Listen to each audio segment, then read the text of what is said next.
Council President Goodhouse. Oh, Here. Councilor Newton. Here. Councilor Lube. Here. Councilor Anderson. Here. Mayor Snyder. Here. I will ask everyone to mute themselves and to participate in the Pledge of Allegiance.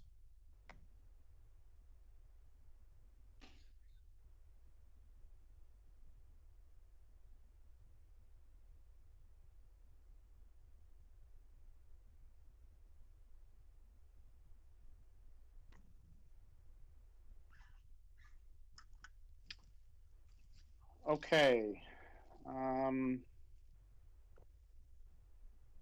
Staff and council, any non-agenda items? Mr. Mayor, staff have no non-agenda items.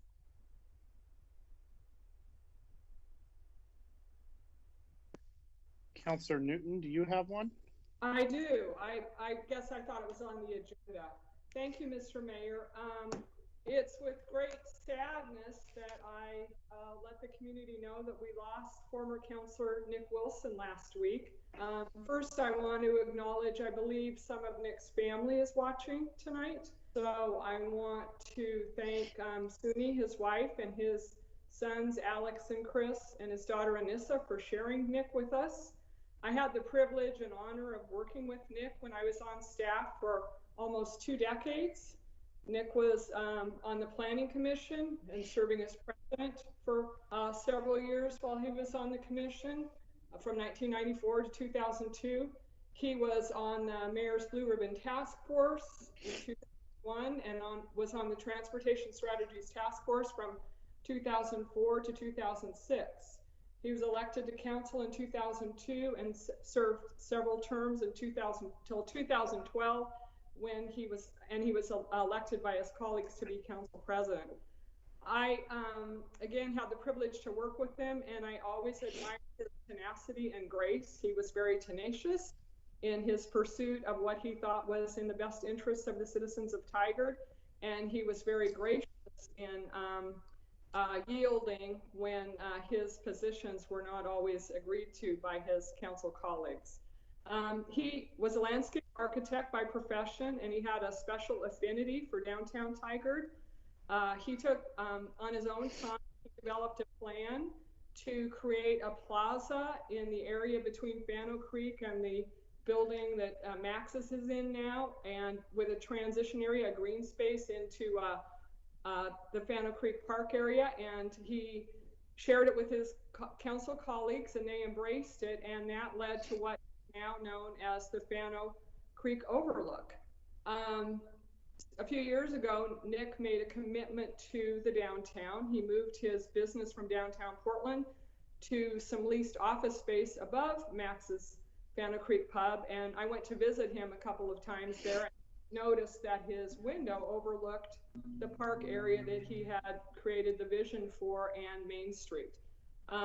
In talking to Mayor Snyder last week after Nick's passing, Mayor Snyder suggested that renaming the Fano Creek Overlook in Nick's honor would be a really amazing tribute to him. And so I submitted a request to Martin McKnight, our park supervisor, and as is required under our naming policy, and he replied. I suggested that we have a plaque in a future area on the plaza that would name it the Nick Wilson Memorial Plaza.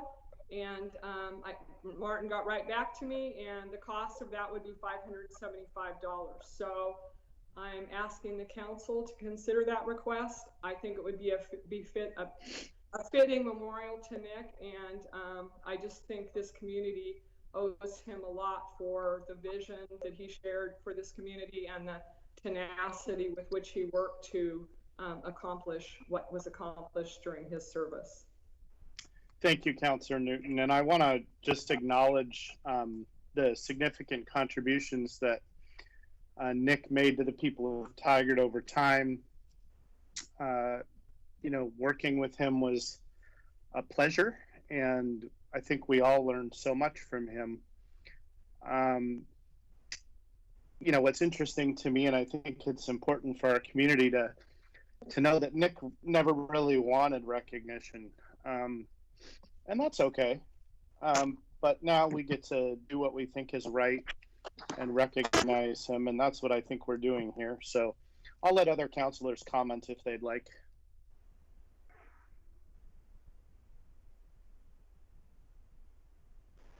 I would just say that I didn't work with Nick, but after speaking with Counselor Newton about his contributions, I think that it's an excellent tribute to him, and I think it's a great way to remember him and to honor him to go ahead and do it.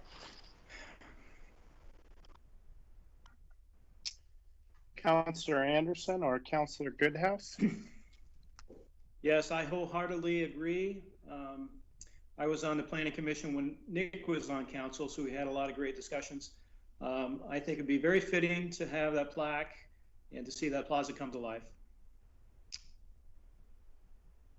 Council President Goodhouse, anything? I agree as well. A lot of what's been done in downtown Tigard right now is really what was laid by the past councilors. I mean, he did a lot of work and a lot of things, and people seem to think it happened overnight, but a lot of the work that was done before from councilors like Councilor Wilson and that council was really led to the fruition of what's being done now. It seems like it's all being done under this council or lately, but it's really a lot of the groundwork that got put in place, the visions, the plazas, all that things that were put in place that really made the difference. And that'd be a fitting memory for him to have that, especially with that's where his window looked out outward, and that's what he was really diligent about, making sure that there was outdoor places and the downtown was a place people could come. Well, thank you all, and to the greater Wilson family, thank you for sharing Nick with us for decades. City Manager Wine, do we need to take specific action other than sort of giving our direction to move forward with this at this time? No, Council, this is all we need to move it forward. The project itself is a year or two away in terms of its construction. So at that time, we'll bring back to you. It'll be part of the project development. But other than that, that's all we need for tonight. Thank you for the tribute. Thank you. And thank you, Councilor Newton, for helping to organize that over the last week. I know we've talked multiple times, and I appreciate that, both your support and then everything that the staff have done over the last week to work through some of that. All right, the next item on the agenda is the appeal of the Art Rutkin Elementary School conditional use permit. I am going to open a public hearing. I'm going to knock on my desk here, I guess. So we're opening a public hearing. City Attorney Rahala, hearing procedures, please. Good evening, Council. This is a quasi-judicial land use proceeding. Council's decision must be based on the following substantive criteria: Community Development Code Chapters 18.110, 18.200, 18.410, 18.420, 18.510, 18.640, 18.710, 18.715, 18.740, 18.910, 18.920, and 19.930. Testimony, arguments, and evidence must be directed toward the relevant approval criteria described in the staff report or other criteria in the plan or land use regulation that apply to the decision. Failure to raise an issue clearly enough so the council understands and can address the issue precludes an appeal to LUBA on that issue. Failure of the applicant to object to a condition of approval may preclude an action for damages in the report. Members of the City Council will be asked whether they have any conflicts of interest. If a council member has an actual conflict, the council member cannot participate. Council members must declare any contacts about this case with a member of the public. Council members must also declare if they have independent knowledge of relevant facts, such as from a site visit to the site in question. The council member who describes ex parte contacts or independent information shall state whether the contact has impaired the impartiality or ability of the member to vote on this matter. The person may challenge the participation of a council member or rebut any statements made during the open record period. The council member in question may respond to such a challenge. All right, as we've gotten to do this on video conferencing, I'm going to actually ask for each counselor to specifically affirm whether or not they have a conflict of interest, instead of just asking everybody. So let's start with, we'll start with myself. I do not have a conflict of interest, nor have I had any ex parte contacts. Council President Goodhouse, how about you? I have neither. Councilor Lube? I have neither. Councilor Anderson? None. Councilor Newton? I have neither. Okay. We will move on to the staff report, please.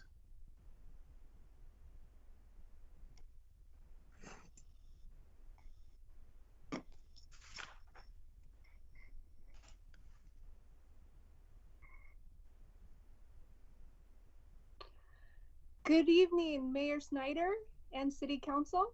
My name is Monica Bilodeau. I'm Associate Planner with the City of Tigard.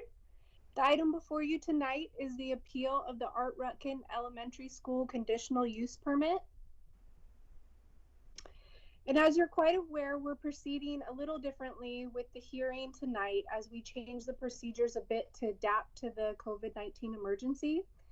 And testimony will be provided based on written comments only. And the first round of comments have been provided to you this evening. The two parties to this hearing and their attorneys have agreed to conduct the hearing through written comments only. And the city really appreciates this flexibility as we navigate this new process. So as described in the AIS, in order to provide adequate time for the parties to submit evidence and testimony, staff will be requesting that the record be left open an additional 7 days to receive any new evidence or testimony, and then an additional 7 days for rebuttal. And then additionally, the applicant has requested the final written argument. And all these dates have been provided to you and are here on the screen. So now moving on to a short project history. The Tigard-Tualatin School District submitted a conditional use permit application for approval of an elementary school in the River Terrace area in May of 2019. The hearings officer issued a decision for that CUP in February 2020. So the proposed school site is located on the western half of an approximately 20-acre property owned by the district, as you can see here in this map. The district submitted a land partition back in 2018 to divide this property into two 10-acre lots. And the school is proposed on parcel 1 of this partition. Now, the partition was approved by the City of Tigard's hearings officer in August of 2019. And then the partition was appealed to the Land Use Board of Appeals, which affirmed the hearings officer's decision on March 5th, 2020. So the LUBA decision is now pending before the Court of Appeals.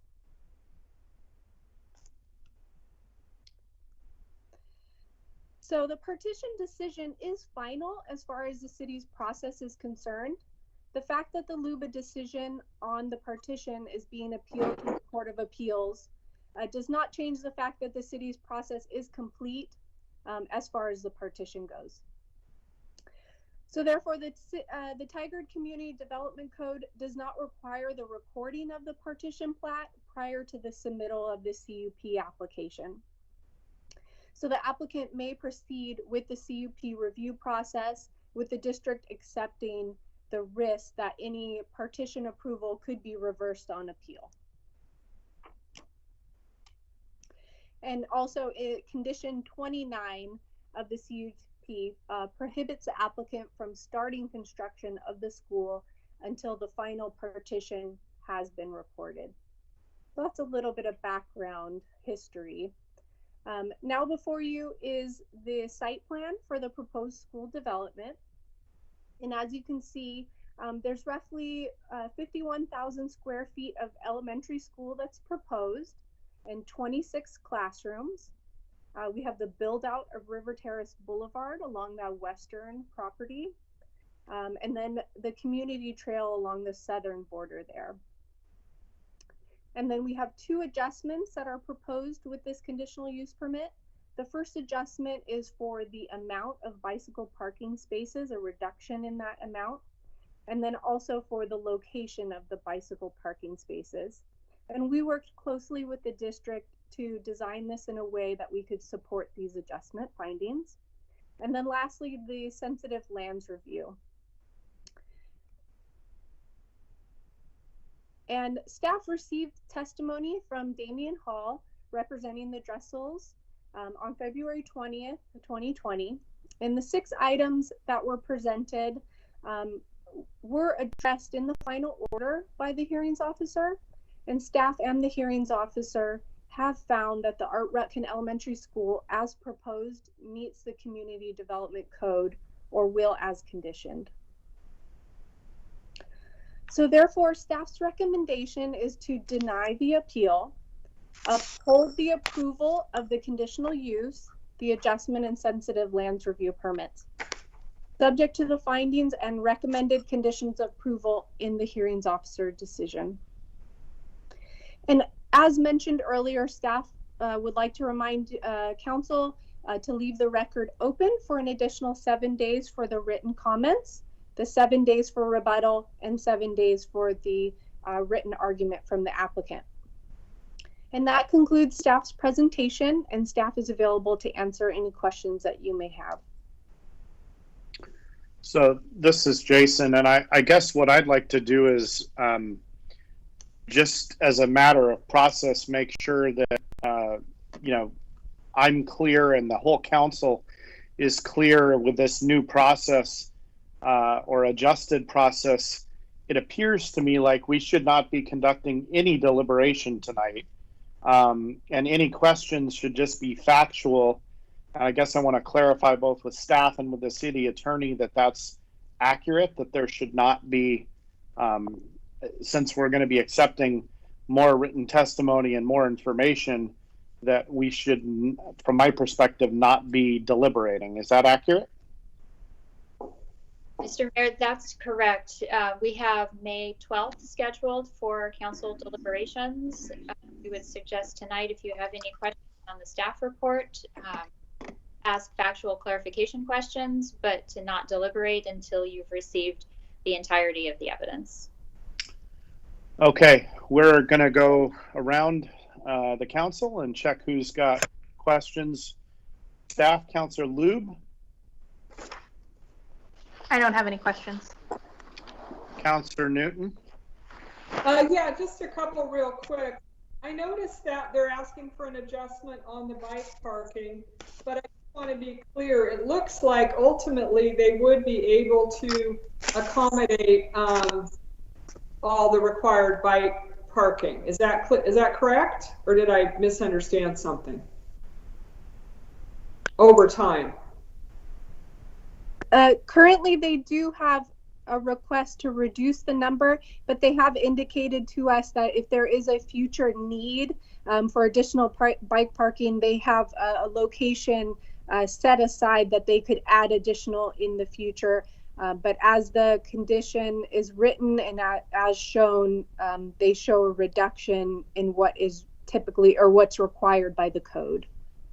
And then an obvious second question, if the partition is not approved, they start over, and would utilities have to be extended if it was all one piece of property to the edge of the property?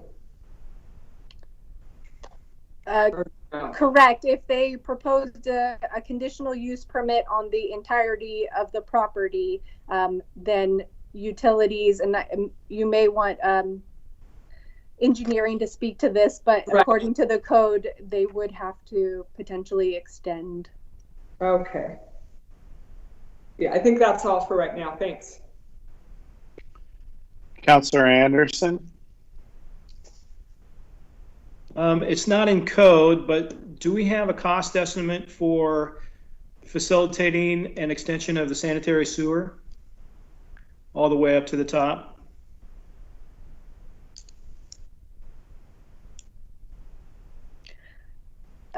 Nothing has been provided from the applicant on costs because the code does not ask for that, so I do not know what that number would be. Okay, thank you. Council President Goodhouse. No, I don't have any. Okay. Written comments have been accepted up until 4:30 p.m. today. The parties that we received testimony from in written form were Ken Sandblast from Westlake Consultants and Stephen T. Janik and Damian R. Hall. Is all of council received that testimony? Yes. Yes. Okay. City Attorney Rahala, I'm sorry I'm relying on you so much to conduct this unusual hearing or unusual format of a hearing. Is this now the point where I would close the public hearing and leave Yes, the record correct. open? Okay. So we will close the public hearing and leave the record open. An additional 7 days until April 28th, 2020 at 4:30 p.m. The record will then be open for an additional 7 days for rebuttal until May 5th, 2020 at 4:30 p.m. Finally, the record will open for final written argument from the applicant until May 12th, 2020 at 4:30 p.m. Thank you, staff, and we will move on to our next agenda item. So we will receive a presentation from TriMet on the Southwest Corridor Conceptual Design Report. Mr. Pagenstacker and Mr. Unsworth.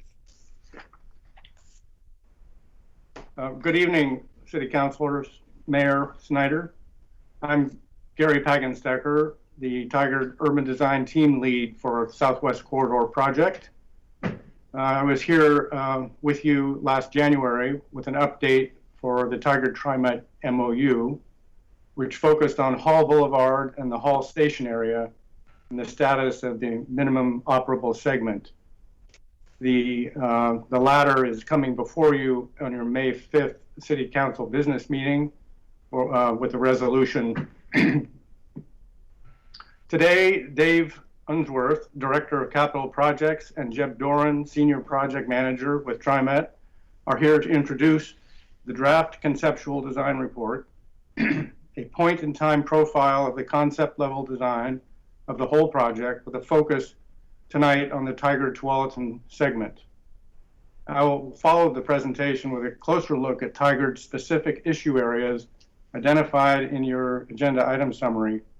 Then this will be followed by a discussion with council and feedback to TriMet on the draft CDR for inclusion in the final CDR expected in June. The Tigard TriMet MOU requires presentation to the City Council of the draft CDR which we're doing tonight, and then acceptance of the final CDR expected in June. So as the script informs you, there will be a 20-minute presentation by TriMet staff, followed by 10 minutes from me and a 30-minute discussion period. So please welcome Dave and Jeb, and they will queue up their PowerPoint. Good evening, Mayor, councilors. It's a pleasure to be back and seeing you again, although I'm at home. So we'll go through this PowerPoint pretty quickly. And as Gary said, there'll be a presentation of Gary and we'll move on from there. So we'll try and make quick work of this. Hold on, let me see if you see my my screen. Are you seeing my screen so far? No. Yep, here we go. Sorry. How about now? Yep.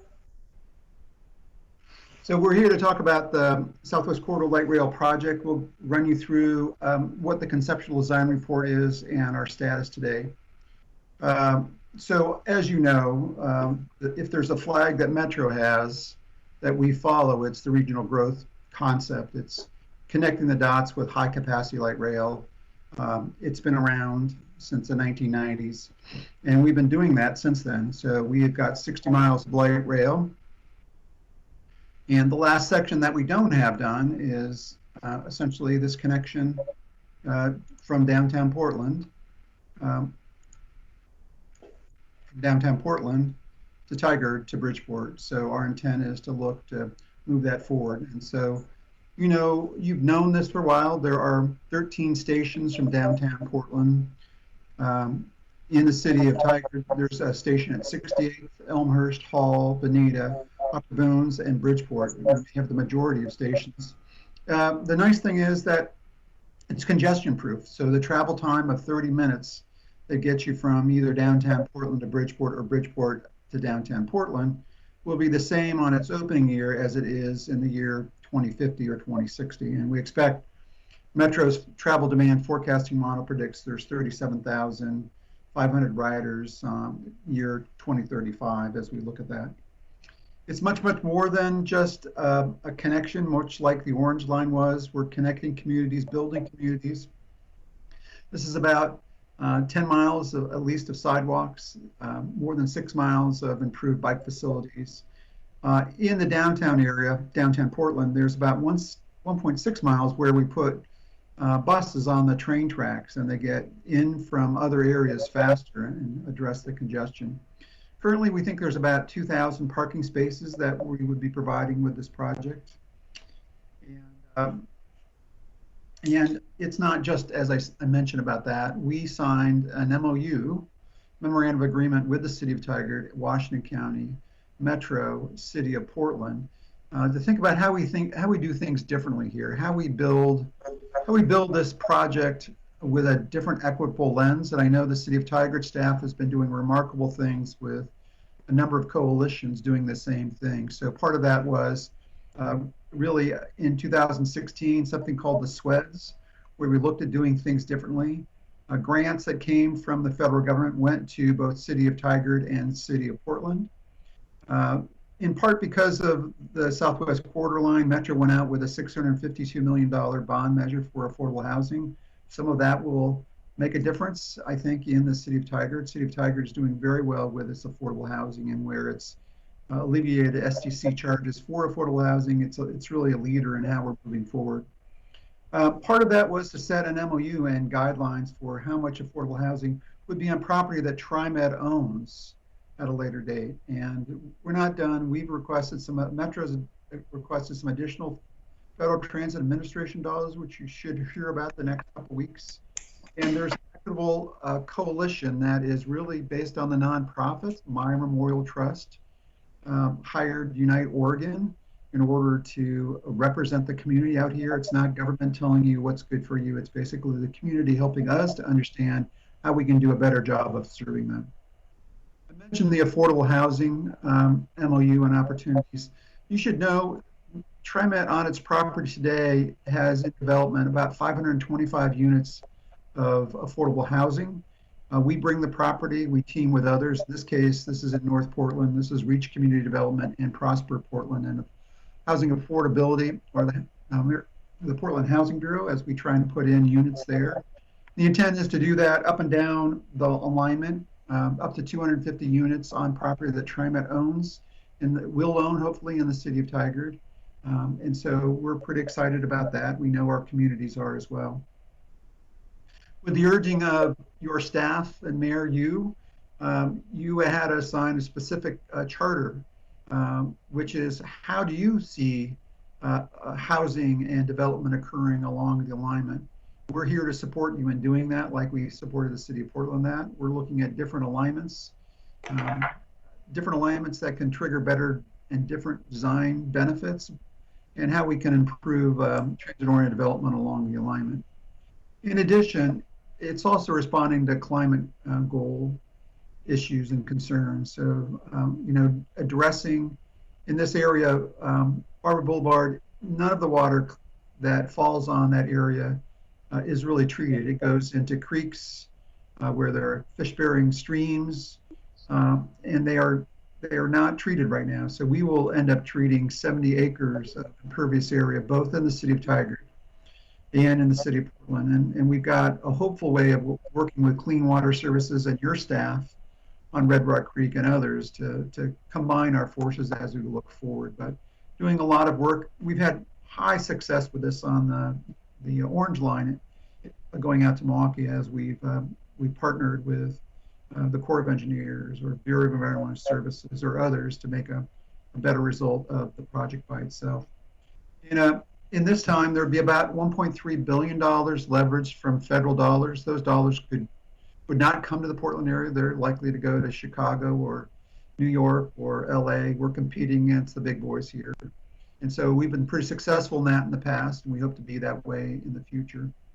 The number of jobs generated by that infusion of dollars, those jobs stay here. And when we were constructing the Orange Line, the 15,000 jobs that were created by that project were about the only thing keeping the economy going other than construction at Ronald Acres during our last recession. I expect that we're going to have to be doing more of that in the future as we look at infrastructure to get people back to work and to provide ways to people to get back to work and the jobs for them to work on as well. So from a time standpoint, where are we? So, back in June of 2018, we published an environmental impact statement. We were coming in front of you to adopt a locally preferred alternative in November of 2018 in Metro Council. The conceptual design report is really the document that tells us, and it informs where we are right now. We're finishing our 30% level of engineering.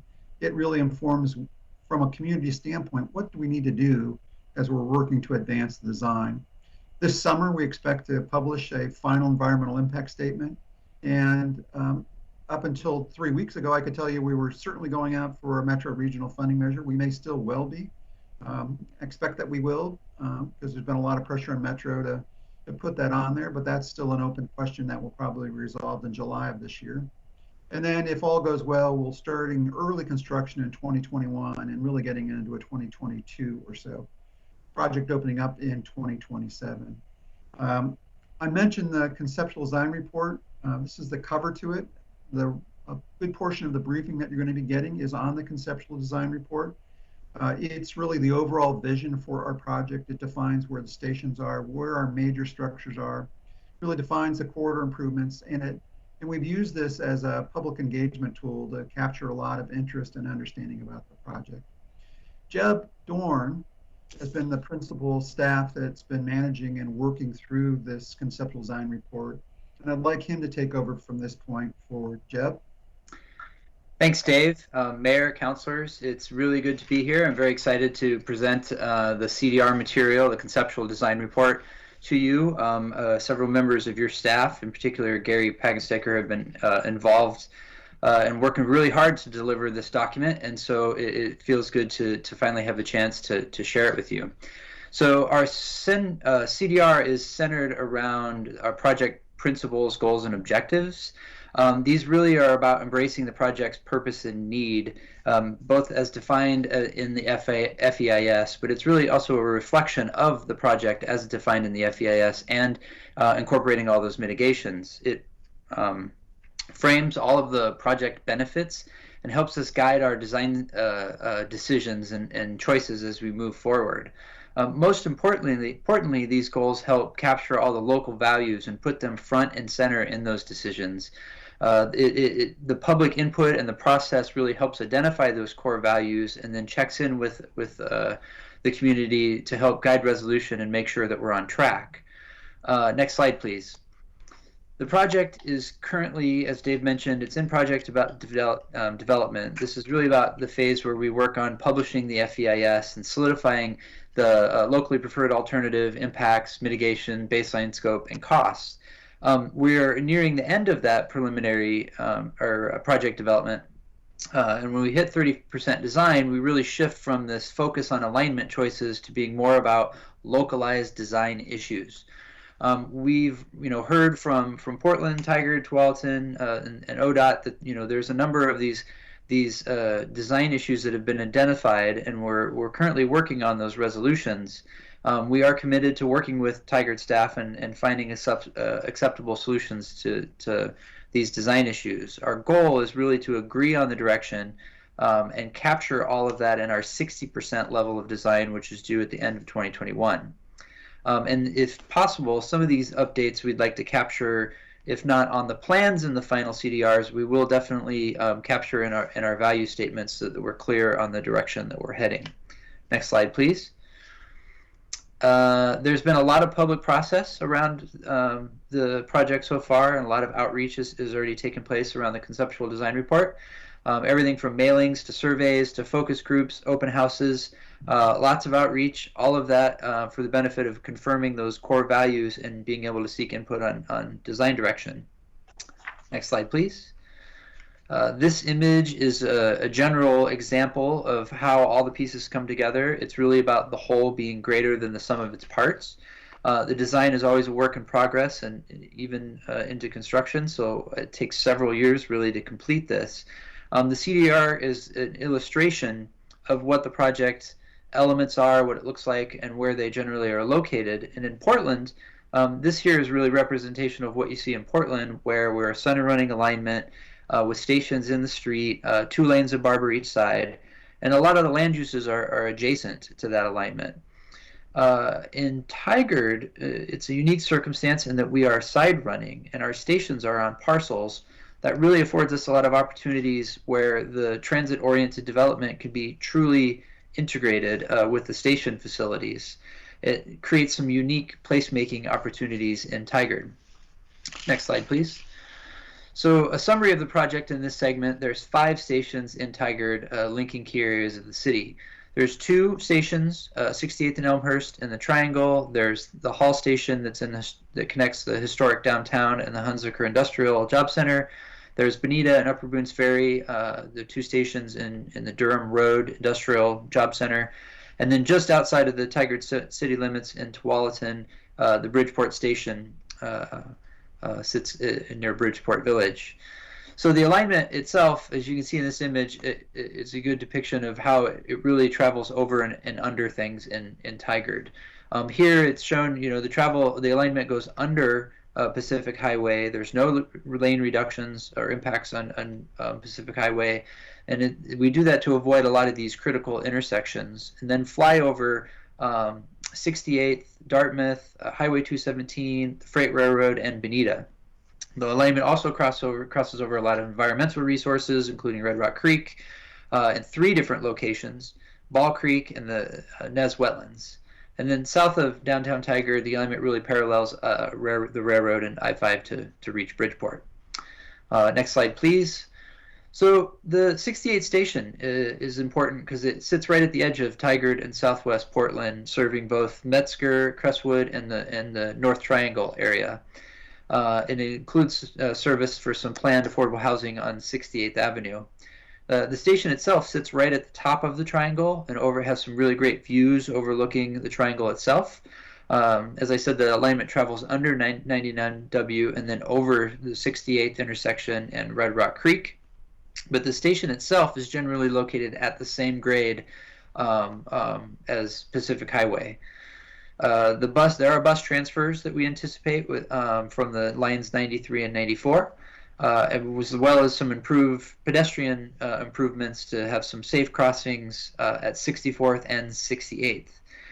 Some very important considerations for this project is coordination with ODOT's repaving project that's potentially coming in the future, and looking at the mid-block crossing opportunities that would look at a mid-block crossing somewhere in the vicinity of Coronado or slightly west of there at the station. And also a potential for some enhanced or raised protected bike facilities.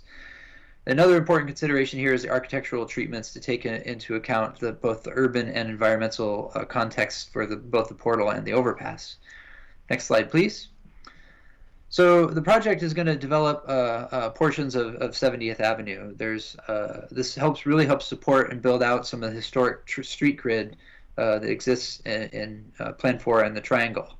It also helps fulfill the vision of 70th Avenue as a north-south pedestrian spine through the triangle to help improve the walkability and connectivity of this important development area. There is lots of development occurring in the triangle already, and there's opportunities for more, including potential for affordable housing to help support the MOU goals. We do continue to work with Tigard staff to help address the quality of this pedestrian experience along 70th. We have had discussions and recognize that the trackway will be embedded track, and have talked about how to make a complete street safe shared street design along 70th. as well as discussions within the charter. We will be looking at trade-offs with development versus connectivity goals, and how the trade-offs between housing and being able to support vehicular connectivity in the triangle. Next slide, please. The Elmhurst station is within the heart of the triangle. So this is really connecting a lot of major employers, including places like consumer, cellular, large employers, educational institutions, and mixed-use developments in the area. But it's also a really important hub for mobility. There's the 72nd Avenue corridor study and the bike facilities proposed there. There's the spine of 70th as the PED route that I mentioned. We do anticipate transfers from the line 97 to occur here. There's also Elmhurst Street, which is considered more of an urban spine for the triangle, as well as integration of the 217 multi-use path that connects across 217 into downtown, and also the Red Rock Creek Trail connections nearby, both planned and existing. TriMet is committed to resolving the issues that are here. We know there's been requests for consolidating the 72nd Avenue intersection. It's currently gated, and so there's some desires to understand how we can combine those intersections and whether or not there's ways to remove the gates. We'll also look at building, we also are committed to building a full intersection at 70th and Elmhurst to help anticipate that future 70th Avenue and align that street cross section. And also looking, as I mentioned with the 217, looking for opportunities to jointly seek funding and complete the integration of the design for that multi-use path across 217. On the next slide, this is a conceptual sketch of the Elmhurst station. As I said, there's a lot of new development already underway in the area, and the TOD charter efforts are really working, led by Tigard staff to look at how we can better integrate the TOD within this station area and be able to optimize the development potential both at and around the Elmhurst station. The 217 overpass is depicted on the next slide. So this is really the light rail transit link between the triangle and the downtown areas. This facility does travel through the Nez wetlands and over Red Rock Creek. The second crossing of the creek is here. So the design of the structure really needs to respond to that sensitive environmental context. And then again, the opportunity is there for a new bike ped connection to be able to connect that 217 multi-use path from downtown into the Tigard Triangle. So Hall Station is represented on the next slide. This serves the historic downtown area and provides access to the jobs in the Hunziker industrial area. It also includes a 100-space park and ride, and it's most of the access for this station is provided by bus transfers, primarily from the lines 76 and 78, although we do anticipate some transfers from the other routes here as well. We have provided new upgraded bus stops in the design on Commercial to be able to facilitate direct transfers to the station, with updated pedestrian facilities on Commercial, both sides of the street, south of Ash, to be able to help support that higher volume of pedestrian traffic and safe crossings of Hall Boulevard. So all of the routes here will still serve the Tigard Transit Center in its existing location, and it is an easy walk from the light rail station to Main Street. There's lots of streetscape improvements also proposed here. There's the realignment of Hunziker to meet Scoffins, which helps improve some of the traffic flow. There's the Commercial Street south of Ash improvements that I mentioned, as well as Hall Boulevard, where we're looking at completing a 3-lane cross-section with enhanced bike and pedestrian facilities. So a lot of these are really centered on improved traffic, but the primary focus is about pedestrian safety and connectivity. And once again, the integration of the multi-use path and how it connects over to Hunziker will be an important consideration. But we do recognize there's still need to work with staff for additional study of the street safe design and these intersection treatments to make sure that we're maximizing safety for bikes and pedestrians. So the next slide, the OMF is located in Tigard. We do have a 3-track configuration at this station so that we can provide access through the station area into the OMF. The light rail facilities are a key consideration for the project, as this is what supports our operations for this project. There is a lot of TOD development potential between around the station area, and we do understand that this is very much a work in progress.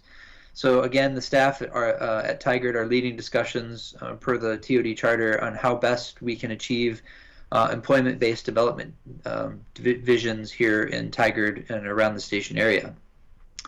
So the Bonita station is represented on the next slide, and this station really sits right at the seam of environmental areas at the Fano Creek natural areas, and then the Durham Road industrial area. There's residential connections, including some existing affordable housing to the west of the station. Bonita Park is also to the west.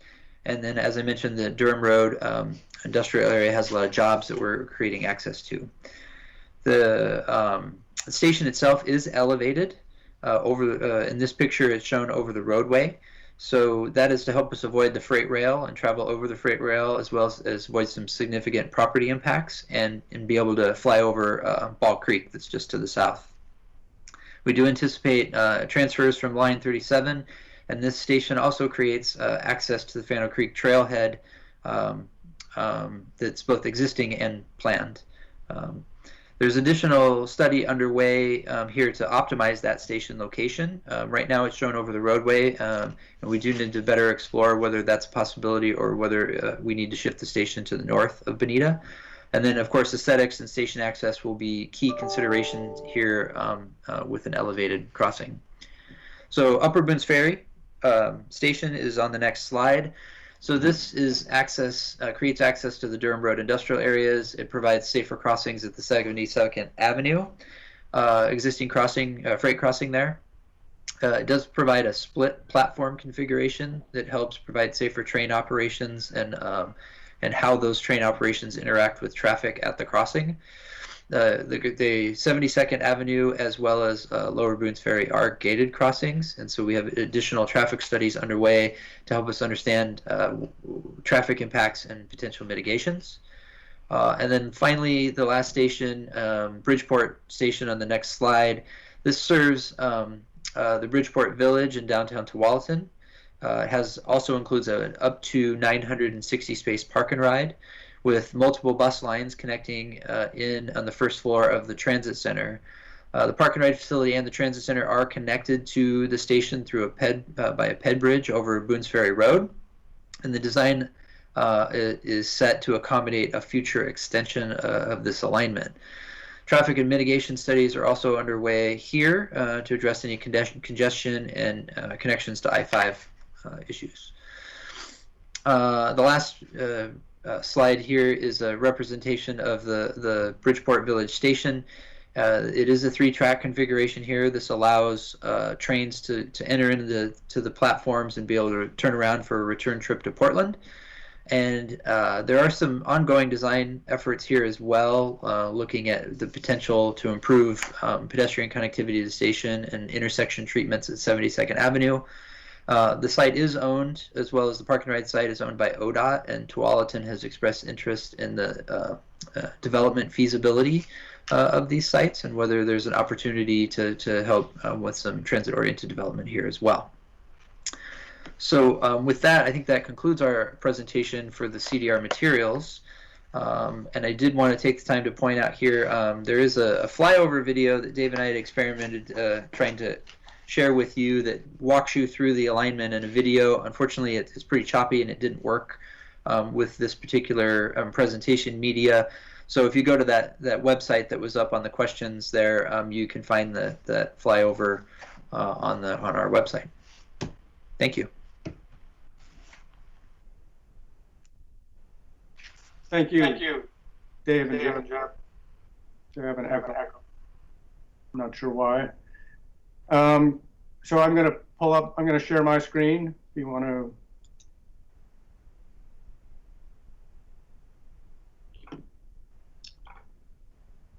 So I appreciate that run through very crisply, Jeb and Dave.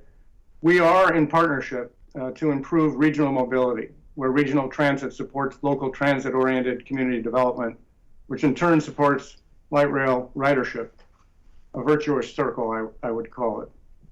The city's concerns with the draft CDR principally relate to pedestrian access to stations and the quality of the experience that makes transit desirable and improves the community, especially at the Tigard Town Center station areas of 68th Parkway, Elmhurst Street, and Hall Boulevard. And 3 focus areas, including future 70th Avenue, the Highway 217 multi-use path, and 5 elevated structures. All of these Jeb identified in his presentation. Staff's recommendations for the outstanding issues identified here are foundational parts of a more comprehensive list of design issues the city is tracking in coordination with TriMet. And this list is in flux as design development progresses, both with the TriMet consultants and now also with Tigard's own consultants working on design problems, some of which I am mentioning tonight. Staff's recommendations for the final CDR support the city's strategic plan by facilitating walking connections and ensuring the Southwest Corridor project development implements the vision. The slides to follow are bulleted summaries of the fuller descriptions in your agenda item summary. As Jed touched on them in his presentation, I'll move quickly through them before opening for the Q&A and discussion to follow. At that time, we can bring the appropriate slides back up for reference.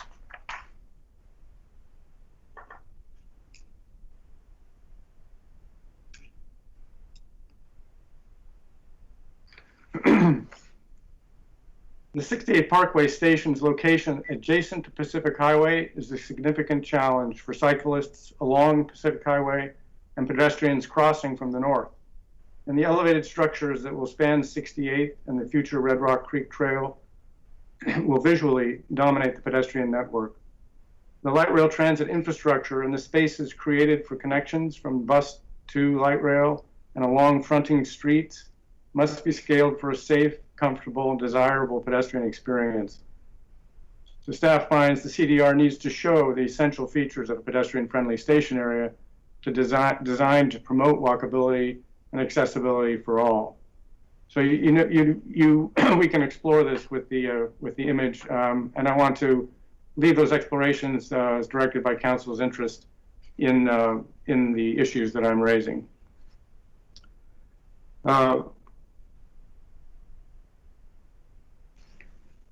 For 4 blocks in the heart of the urbanizing triangle, the Lrt Trackway will be within the 70th Avenue right-of-way.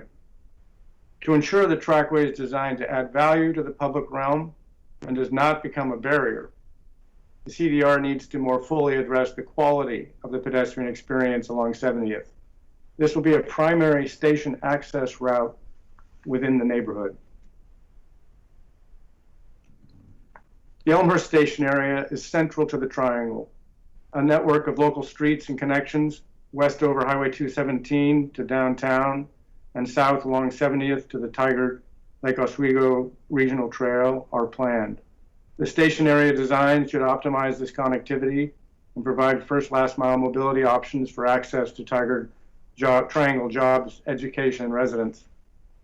The CDR needs to show a 4-way intersection at Elmhurst and 70th and integration of the multi-use path from downtown over 72nd Avenue through the station area to 70th Avenue. Integration of the multi-use path with the light rail trackway, elevated light rail structure over Highway 217 is critical to provide connectivity between the downtown and triangle districts of Tigard's Town Center. TriMet has determined that funding for this betterment must be secured by December for inclusion in the 60% design drawings. A concept level design will be required to support the funding request. The CDR needs to show a concept level design of an integrated MUP to support its commitment to design and jointly fund under the Tigard TriMet MOU.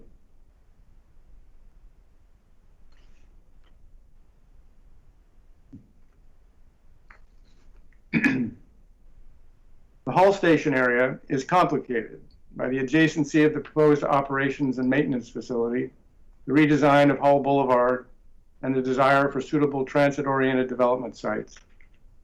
The city and TriMet are entering a city-led transit-oriented development work program to maximize TOD potential. To acknowledge this effort, the CDR needs to broadly represent the Hall Boulevard station area as a TOD area of work in progress.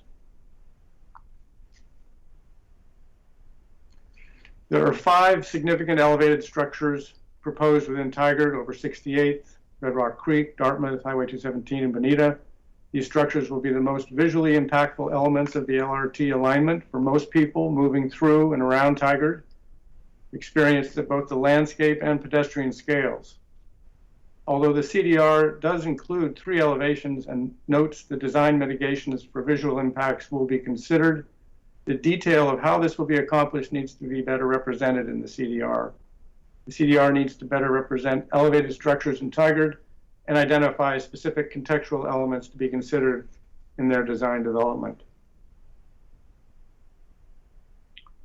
So at this point, I would like to open the conversation among councilors, city council, and our guests to ask questions, learn something more about Southwest Corridor that you've been dying to know, and express your ideas. And to do that, I would like to, let's see, just a minute. Could end the show. Stop sharing. Bring us back to our table then. Okay, let's start with council questions and/or discussion. So let's start with Youth Councilor Turley. I have no questions at this time, but thank you for the detailed and comprehensive overview of the project. It's very appreciated. All right, Council President Goodhouse. Yeah, unmute. I don't have any questions offhand at the moment. No. Councilor Newton.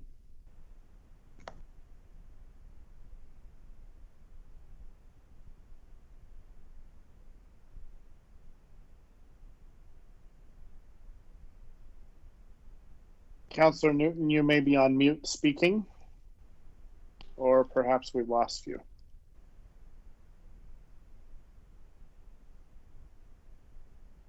Let's go to Councilor Lube. Okay, I think I'm here. Oh, there we go. All right, Councilor. Okay, a couple of things. Gary, I appreciated what you said about the stations in the triangle. I don't have them in front of me, but I see, the Southwest Corridor project as a big benefit to the development in the triangle. It's an opportune, marriage, if you will, between the development that's occurring and taking advantage of this project. I'm a little concerned about the Hall Street station. Really quick look at it. What I see is a maintenance yard and 100 parking spaces. And I know we want to try to do more transit-oriented development, but I guess it feels a little vague to me now. I'm not sure what that's going to look like. And if we're going to be expected to do something to take action on this, it looks like in June, are we going to have a little better idea of how that's going to move forward? The transit-oriented development charter calls for a number of meetings coming up here. There will be some design work between now and then. How it presents in the CDR is an open question. I think the idea is that although Jeb referred to some of the elements that need to be addressed, the Hall Boulevard design, the relationship of the station area to the O&M facility, those types of things will certainly be addressed in the TOD framework. But it's quite complicated, and I don't think resolution is going to be in hand before the publication of the final CDR. So that's why the recommendation is to reference the TOD work program as a way to, as a placeholder for how that's going to come out in the end. But so we might have a little better idea in June. I'm just thinking about the folks in the downtown that had a lot of enthusiasm about the potential for that state, and you know how this is all going to come together. So I guess I'll wait till June and see how it looks. I think the design value statements, which are one of the means by which the design development intent going forward from here can be more specific with respect to what the TOD work program will yield for us. So I think we can look for that language, at least, if not an exhibit change in the CDR. Thanks, Gary. And Gary, if I could just add to that a little, that with our TOD thinking here around this transit project in Tigard, we are very much ahead of the curve of where transit projects around the country typically think about transit-oriented development. Most projects would start thinking about that integration more towards the end of the project, several years from now. And we've, along with Tigard, have made a concerted effort to really start talking about all of these potentials up front, and so that we can think about station integration and think about these things holistically and use development opportunities as a way to make the right design choices of the project. And I think that's fairly unique and a really exciting opportunity that Tigard and Portland both are really helping to lead on around the country, and it's exciting to be a part of that. I do want to make one comment about the O&M facility, which is like all the other transit facilities. There's not been much discussion or design attention to the elevated structures of the O&M facilities themselves. It's been kind of a black box from the partners' perspective. And so on the other end, from the TOD investigation at Hall, the O&M does impact Red Rock Creek. So one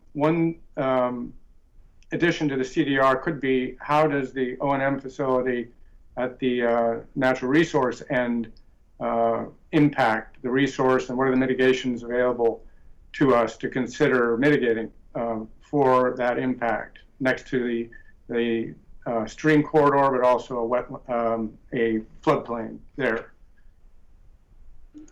Gary, I think that's a good point. I'm going to share a screen here again. I think this is the operations and maintenance facility. This is Red Rock Creek. We have chosen to stay out of the floodplain, and as a result, there is a swath of area through here that is something that can be cooperatively with you and others mitigated for. So whether this is stormwater at some point or something else, we have intentionally pulled ourselves back from the mapped floodplain with the intent of staying out of that and trying to avoid that. Now, we haven't finalized what we need to do for mitigation for stormwater, what we need to do for mitigation for our impacts to Kenez and Red Rock Creek, but there are opportunities with the Kenez wetland and other areas that we'll keep our eyes on as we move forward. So just what I had in mind there was potentially a cross section in the CDR that shows the elevation differential and how, you know, what the actual buffer would be there, because it's not just a planimetric matter of staying out of that resource. It has to do with, for example, if you're at the Pozzo Dog Park, what do you see looking towards the O&M facility? That shouldn't be you know, a really sort of industrial face. It should be quite an integrated, natural edge, in my opinion. But we haven't had the opportunity to have that discussion. I think that should begin at this point in the CDR. And I think we agree with you. Those are the things. That's the intent of. We have our alignment. We know where we're going. We've got the trackway, and now you start painting out the picture of what it should be. And the reason we're going out for public engagement is to have people tell us what do they want to see in this? And we've heard from you, it's more detail in the structures, more detail on what's happening over here. That all gets painted out the further we go in the project. And it's good to hear this response. Mayor, I commend you for pushing us on the charter with TriMet on transit development. Can I quote you in the future on that? Depending on how it goes, yeah, but don't tell Doug that, okay? But he actually helped push as well. So I think that's part of it. It's painting out the picture of what we want to do, going from 30% to 6% design. All right, let's move to Councillor Newton. No, I'm done. I'm sorry, Councillor Lube. Thank you. Thank you, Gary and staff, for going through and for continuing to work on this and for pushing. I highly support the recommended changes to the CDR to include in all of these stations, just being cautious of the transit-oriented development and how these stations look, because the look and the feel of them is very important as far as the accessibility and the ability to access it easily, which I think is the goal in order to get more people on the corridor to ride into the city or wherever they need to be. I want to go ahead and echo that, Councillor Newton. My primary concern, on top of the additional ones that staff highlighted, is that Hall Street station. I think it's a really critical station for us in our Main Street area and in our downtown area. And I think paying special attention and making sure that we're looking at it, especially because we're changing the way that area looks. And there's a whole lot of traffic on Hall Boulevard, especially with the addition of the maintenance facility. I think it's important to make sure we're doing this consciously and that we're adding value to the area and not just putting the station there and 100 parking spaces and the maintenance facility. It's a critical area for us just to make sure we're doing it wisely and making sure that we're encouraging people to come here, and we're also making it easy for people to get off and to access the downtown area and to walk along Main Street. So I would just highlight and echo that I think it's really important to continue to work on this station as it's a critical piece for us. Councillor Anderson. Well, I think Gary's presentation mirrors the concern of the council, and I support further negotiation of these design issues. I just think it's a process that has to work itself out. Hall Boulevard, of course, is critical. I remember being in a steering meeting and we said we wanted it to be the Taj Mahal of all the stations. So safety, of course, crossing Hall Boulevard, that's a big one. But yeah, just continue to work with our staff, and TriMet's got good ideas too.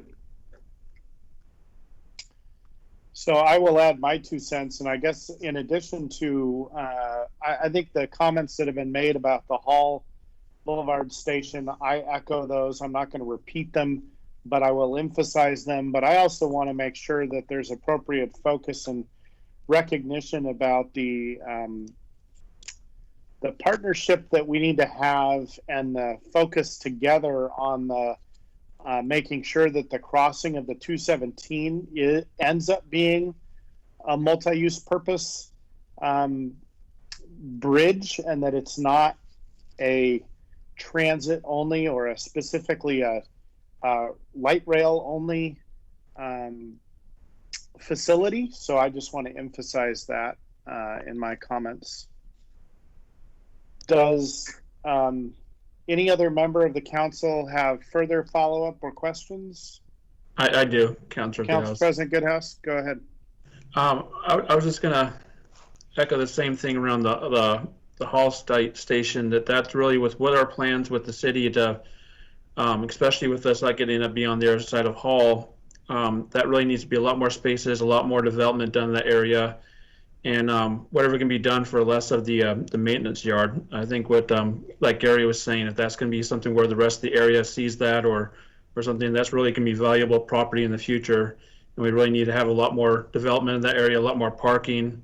I agree with the ped and bike over the bridge over 217. That would be crazy not to have that on there. And I think also just to follow the MOU that we really worked on. I think when we worked on that, we saw a lot of what we wanted from Tiger's point of perspective, and make sure we keep following those aspects, having these conversations where we weigh in different aspects of the project along the way, to make sure that it really fits in with how Tigard is, because Tigard can be so different than the rest of Portland and the other area. It would be my part, but yeah, that haul station is going to be a really big focus, and we need to get that part right. All right. Any other dialogue from council? Mr. Pagenstecker, did you, or were you looking for any additional information from the council at this time?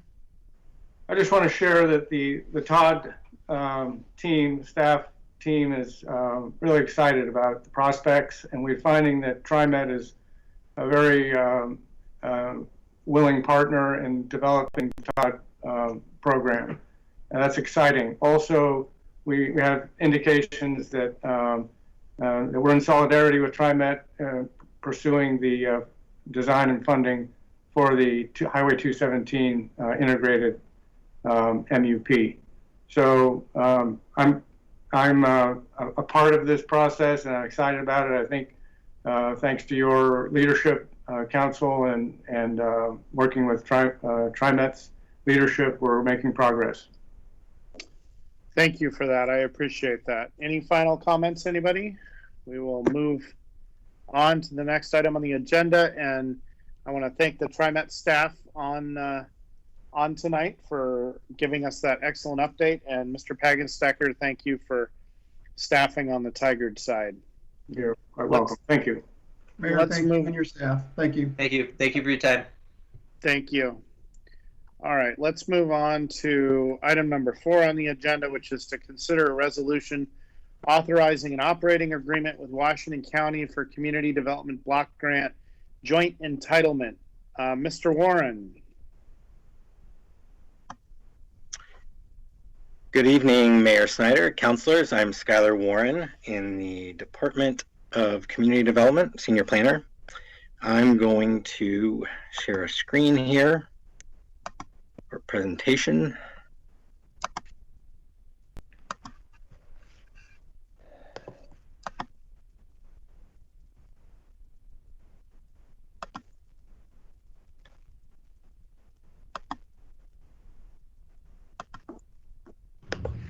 Okay, hopefully that's showing up for you.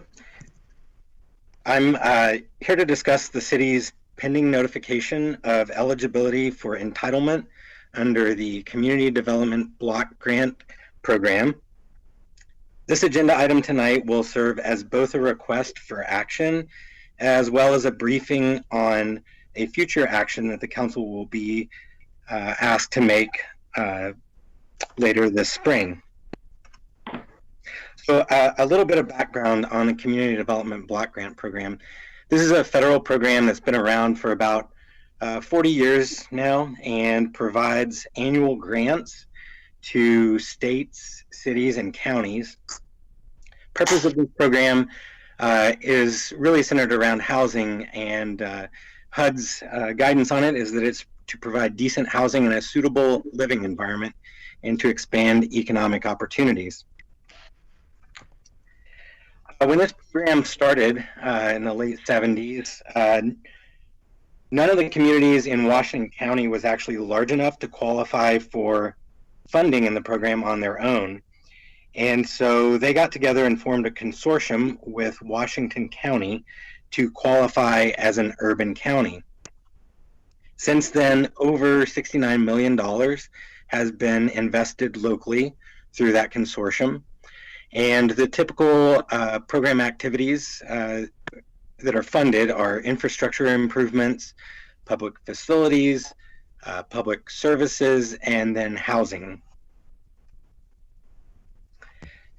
So as populations have grown in the county, some of the cities within the consortium have qualified for CDBG funding on their own.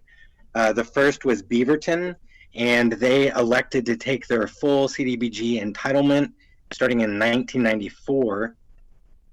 6 years later, Hillsborough qualified, but elected instead to pursue joint entitlement, and they remained a joint entitlement city for 18 years.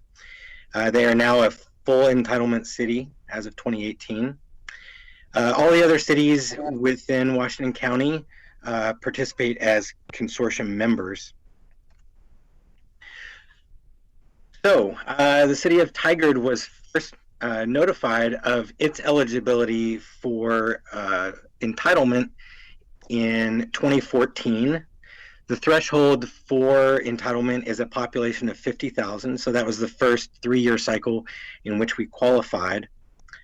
The election option is offered every 3 years. 3 years is the CDBG cycle. And the slide here is actually incorrect. We have not yet received notice of eligibility, but we are expecting that any day now.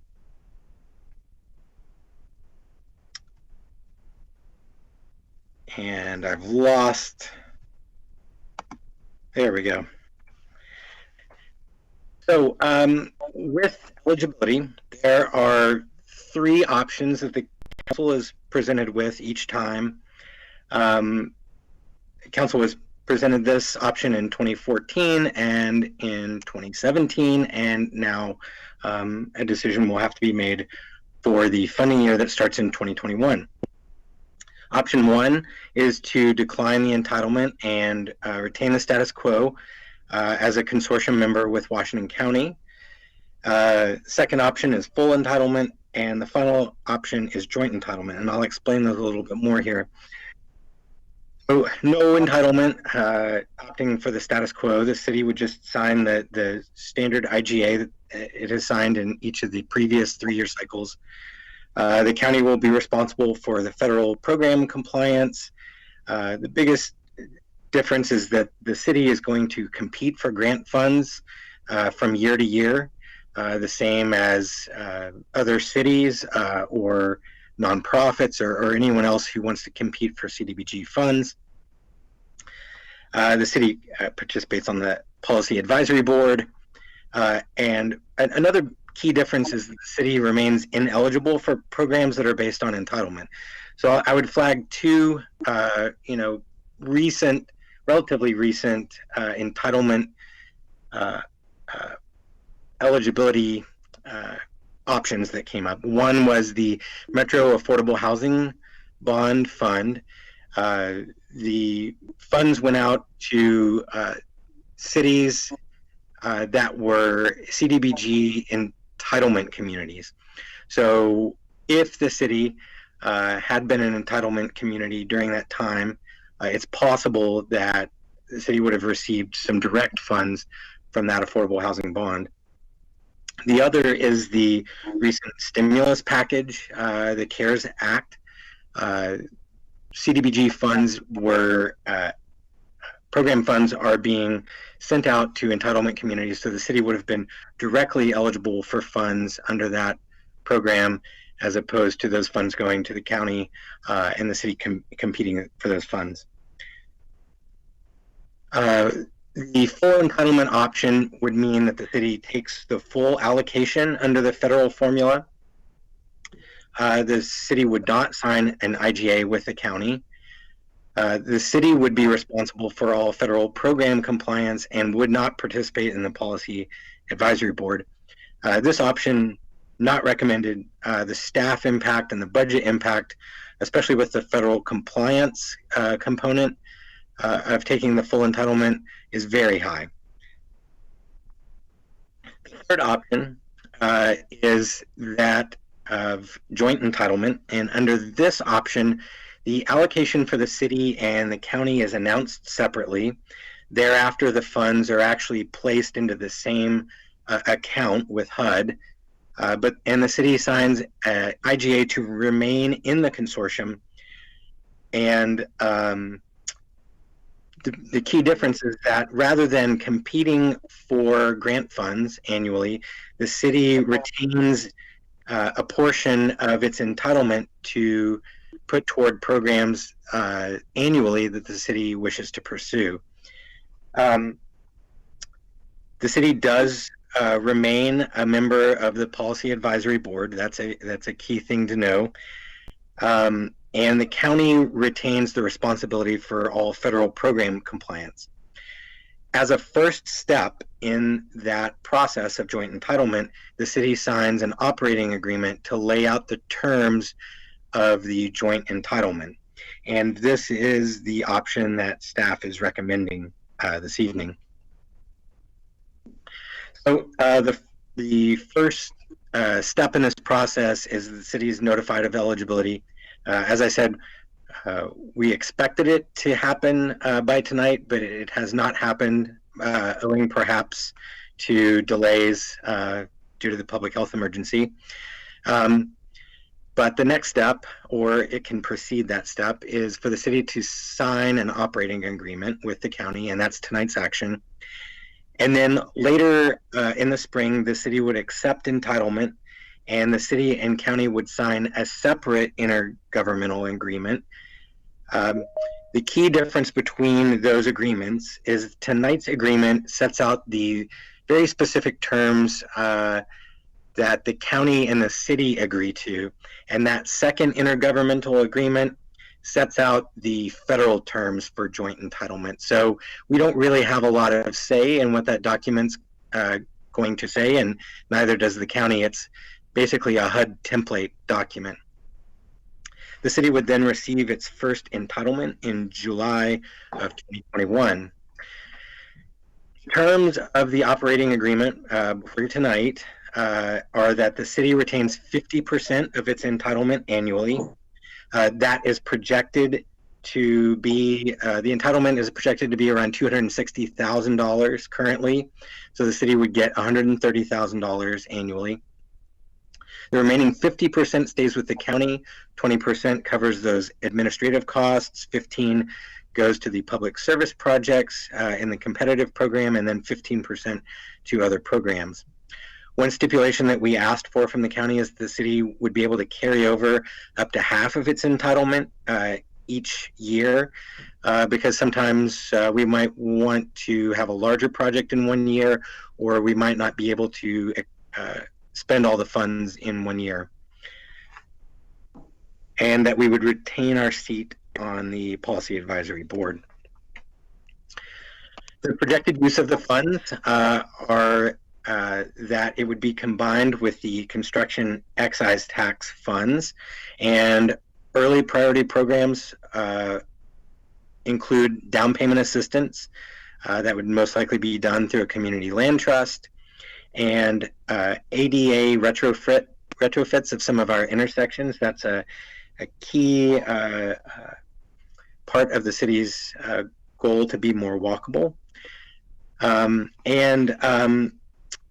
It's worth noting that the joint entitlement is one of the key funding strategies in the Affordable Housing Plan. As I said, the staff recommendation tonight is to adopt the resolution authorizing the city manager to sign the operating agreement. I do want to flag that this is just the first action. So this authorizes that first step. It doesn't commit the council to accepting the entitlement. That will happen in the second action in June. So with that, I'll take any questions. All right, Council President Goodhouse, questions? What's the increase on staff or staff time, or the cost of staff for us to manage that part? It's a very small impact. If anything, I think it basically balances out, because in the past, engineering staff and staff from community development were having to spend a lot of time putting together grant proposals in the years when we wanted to apply for funds. That in and of itself can be very time consuming, whereas with the proposed joint entitlement, we would be able to better plan for those projects and to incorporate them into existing work plans. So while there will be, some of the same back-end work to provide compliance documents to the county, the upfront work will be much lower. All right. Thank you. Councilor Newton? Yeah, I think this is the way to go because having just served on the PAB, a couple of things that I was struck with. First of all, I think joint entitlement is great because of all the administrative work that the CDBG staff has to do.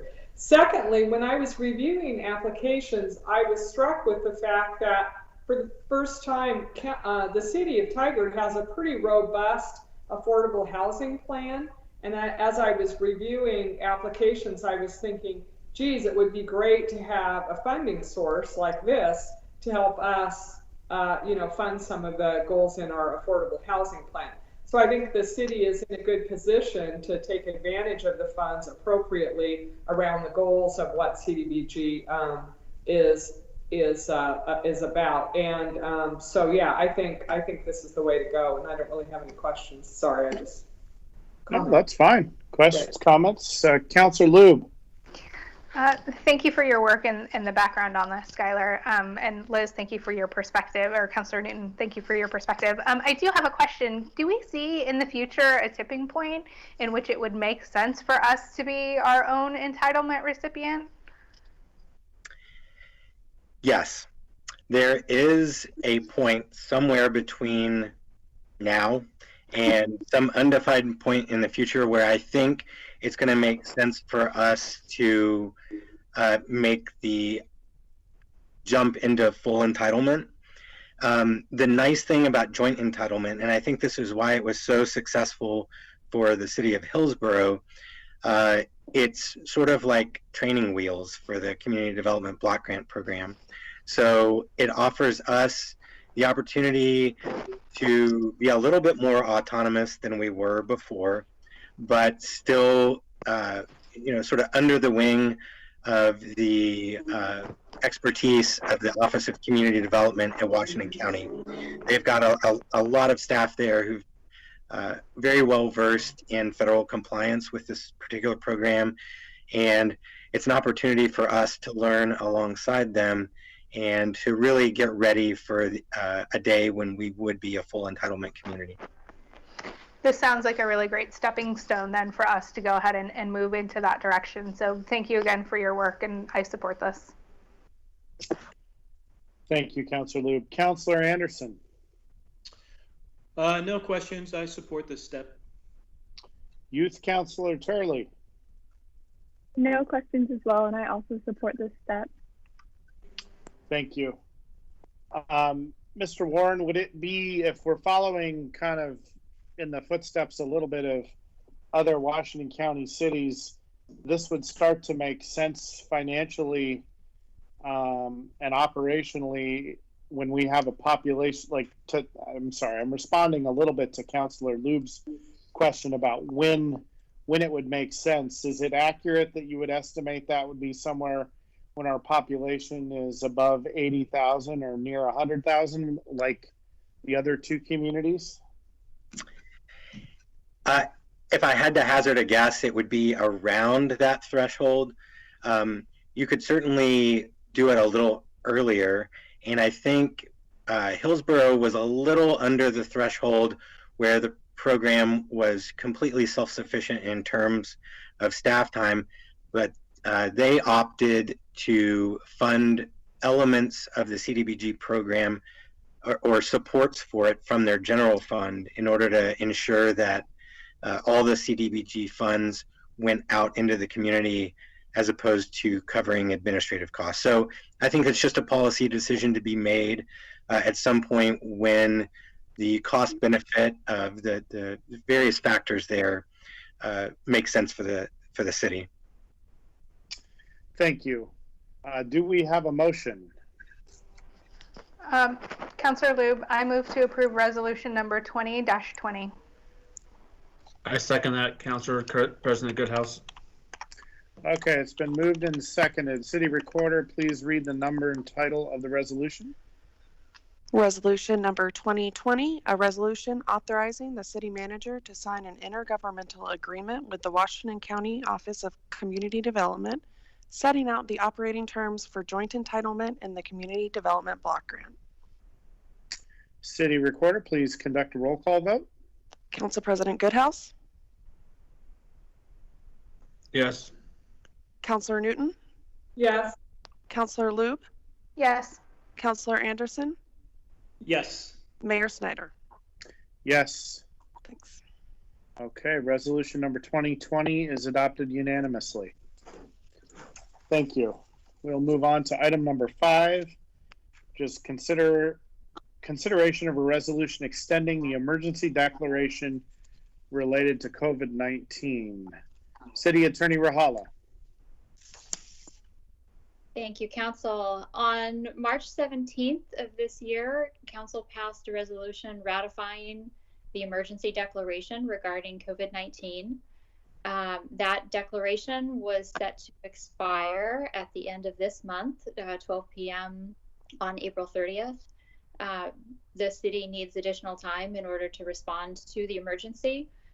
Our city code says that the declaration of emergency must be limited to the duration of the state of emergency for the period of time during which the conditions giving rise to the declaration exist or are likely to remain in existence.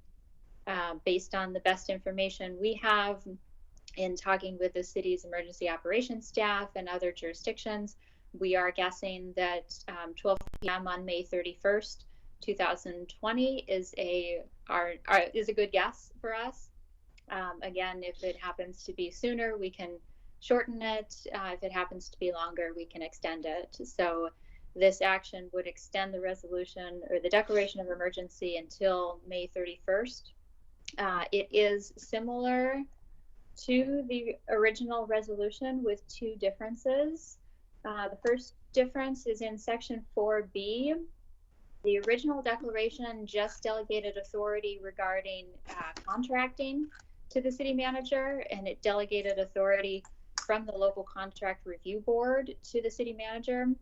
Intergovernmental agreements do not go through the LCRB. Those are city council actions, and so the LCRB cannot delegate an authority that it doesn't have. So section 4B now adds that the Tigard City Council delegates signature authority on all intergovernmental agreements to the city manager. Additionally, section F has been added to section 4.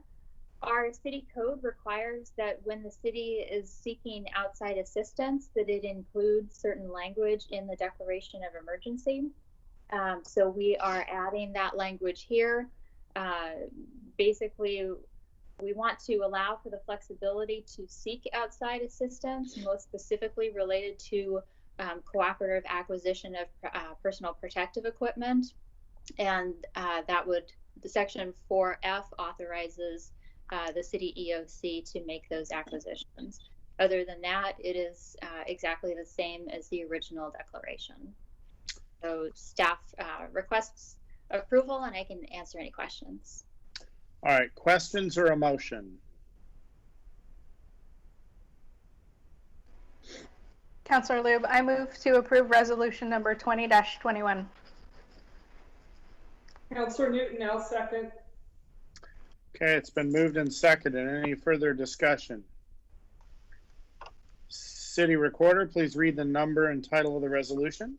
Resolution number 20-21, a resolution of the City of Tigard extending the city's emergency related to COVID-19. City Recorder, roll call vote, please. Council President Goodhouse, Yes. Councilor Newton, Yes. Councilor Lube, Yes.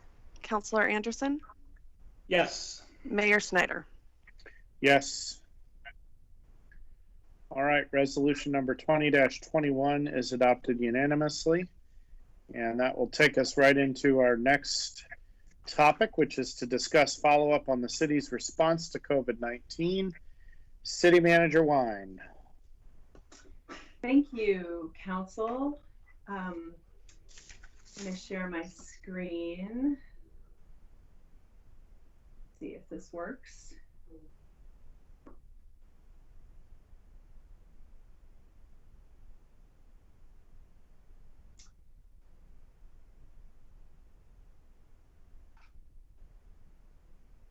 Okay, maybe it takes a minute or two, maybe not. Is that working?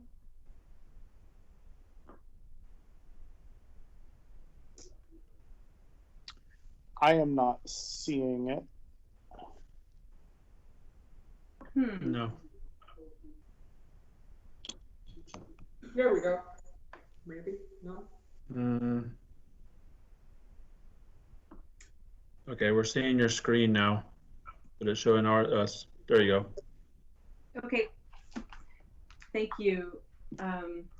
So, Council, the spread of the coronavirus and the global effects of it has evolved quickly and affected every aspect of our daily lives. And as you all noted the last time you met, we have personal and health and economic impacts of the pandemic that's reached into every business and household in Tigard.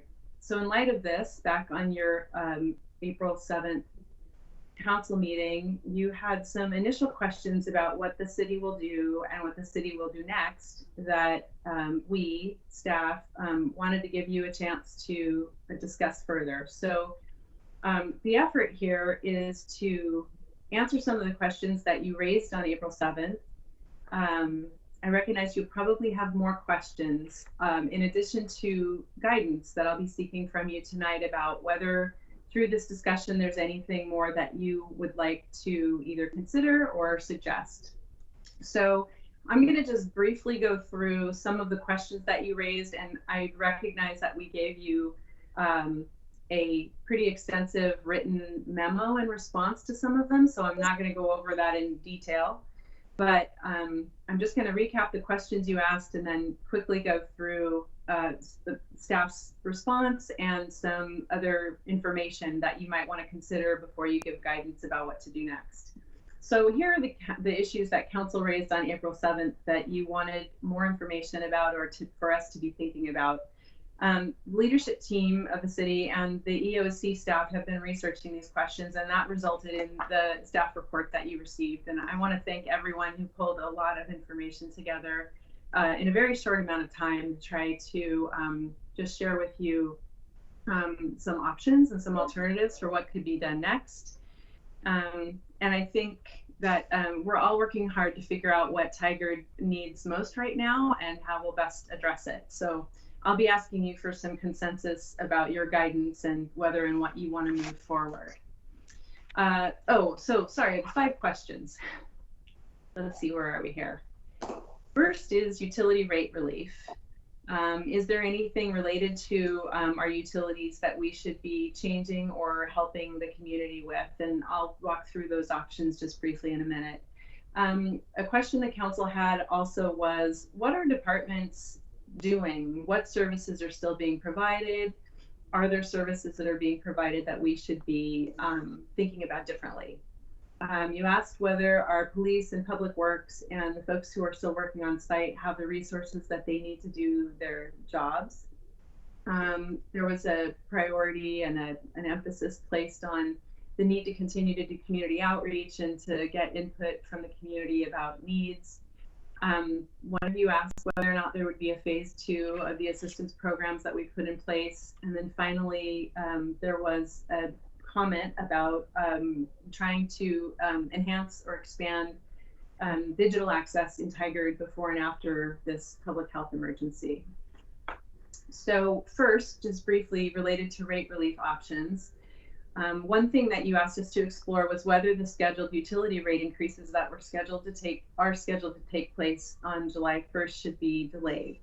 And I think the idea there is that the households, this is something that the city can do that that would mitigate some of the financial impact on households who might be suffering through a whole host of economic and unemployment challenges right now. So the 3 options that we are bringing you in answer to this question, the first option is utility bill relief. And the idea would be to delay planned rate increases until either January of 2021 or July of 2021. In the memo that we provided you, we estimated the revenue that would be foregone from those options. And our recommendation would be that if you choose to pursue this, that a delay to January of 2021 would be something we would recommend. That, and I think one of the things we tried to do in the memo, although it was extensive, what we tried to do is give you a sense of the overall fiscal health of the fund, what we could achieve with relatively little financial impact to the fund, and still be able to provide some relief to the utility ratepayer. Option two, City Manager Wine. Yes. City Manager Wine, can I just, I think it's going to make sense, and I want to make sure that I'm setting the council up for this discussion. Can we have you present each section and then have our discussion and then move on to the next section? Is that okay? Sure, that's fine. Okay. I'll take the guidance and whatever makes the most sense. I realize that yes, absolutely. And I have another slide just to ask you the questions about rate relief so that you can give us your consensus guidance. Okay. So 2 more options on the rate relief front that the council could consider. One would be to expand the contract that we have right now with St. Vincent de Paul. That's currently a $50,000 contract that allows us to cover the water portion of the utility bill, and expanding this contract would help to cover the other utility portions of the bill.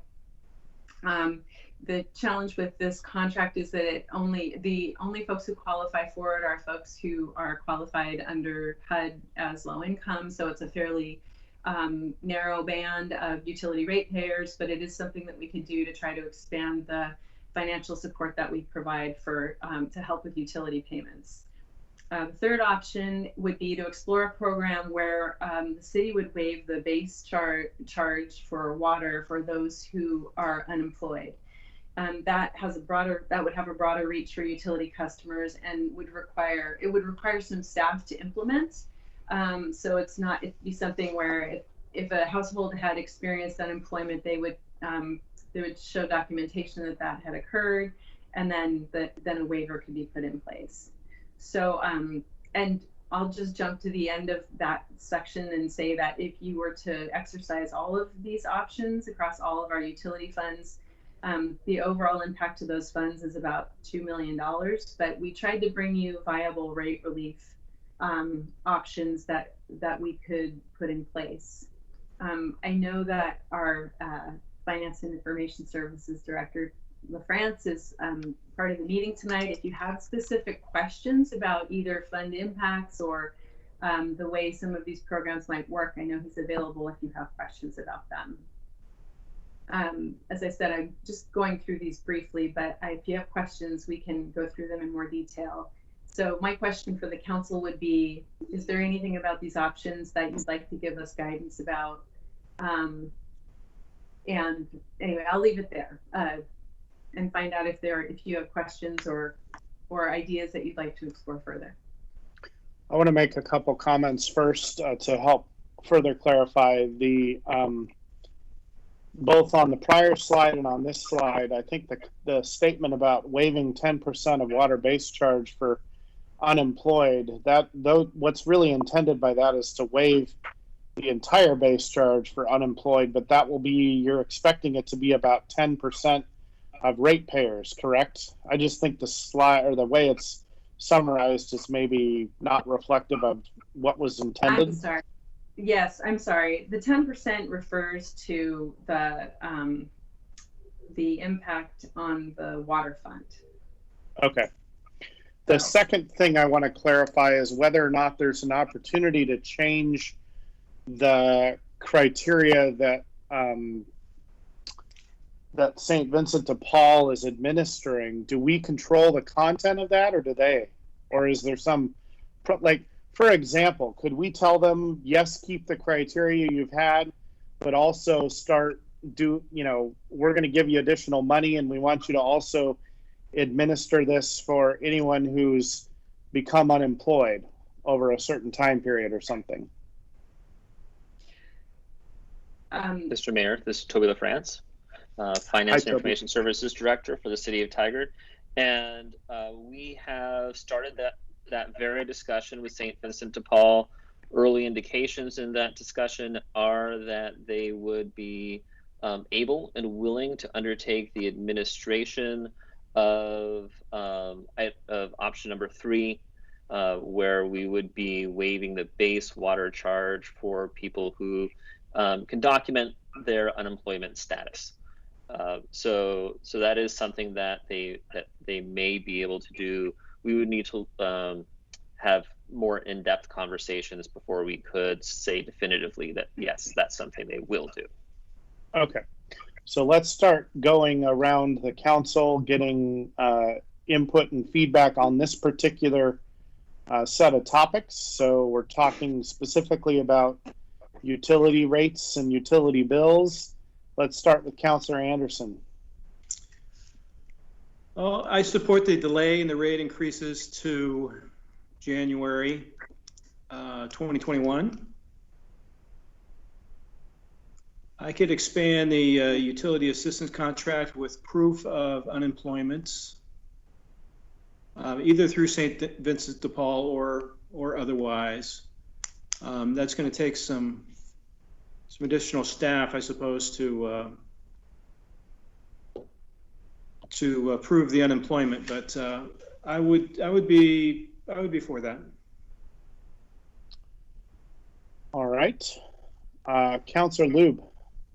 Mr. LaFrance, I have a question. On the memo that was sent out for the rate increases, there was an amount that was for January, and then there was a delay rate increase amount for July 1st that included the cumulative impact. So for the 6-month delay, are you then estimating that on July 1st, the next incremental adjustment would take place, so there would be no cumulative effect, but if it were to be the year, then everything would be pushed off?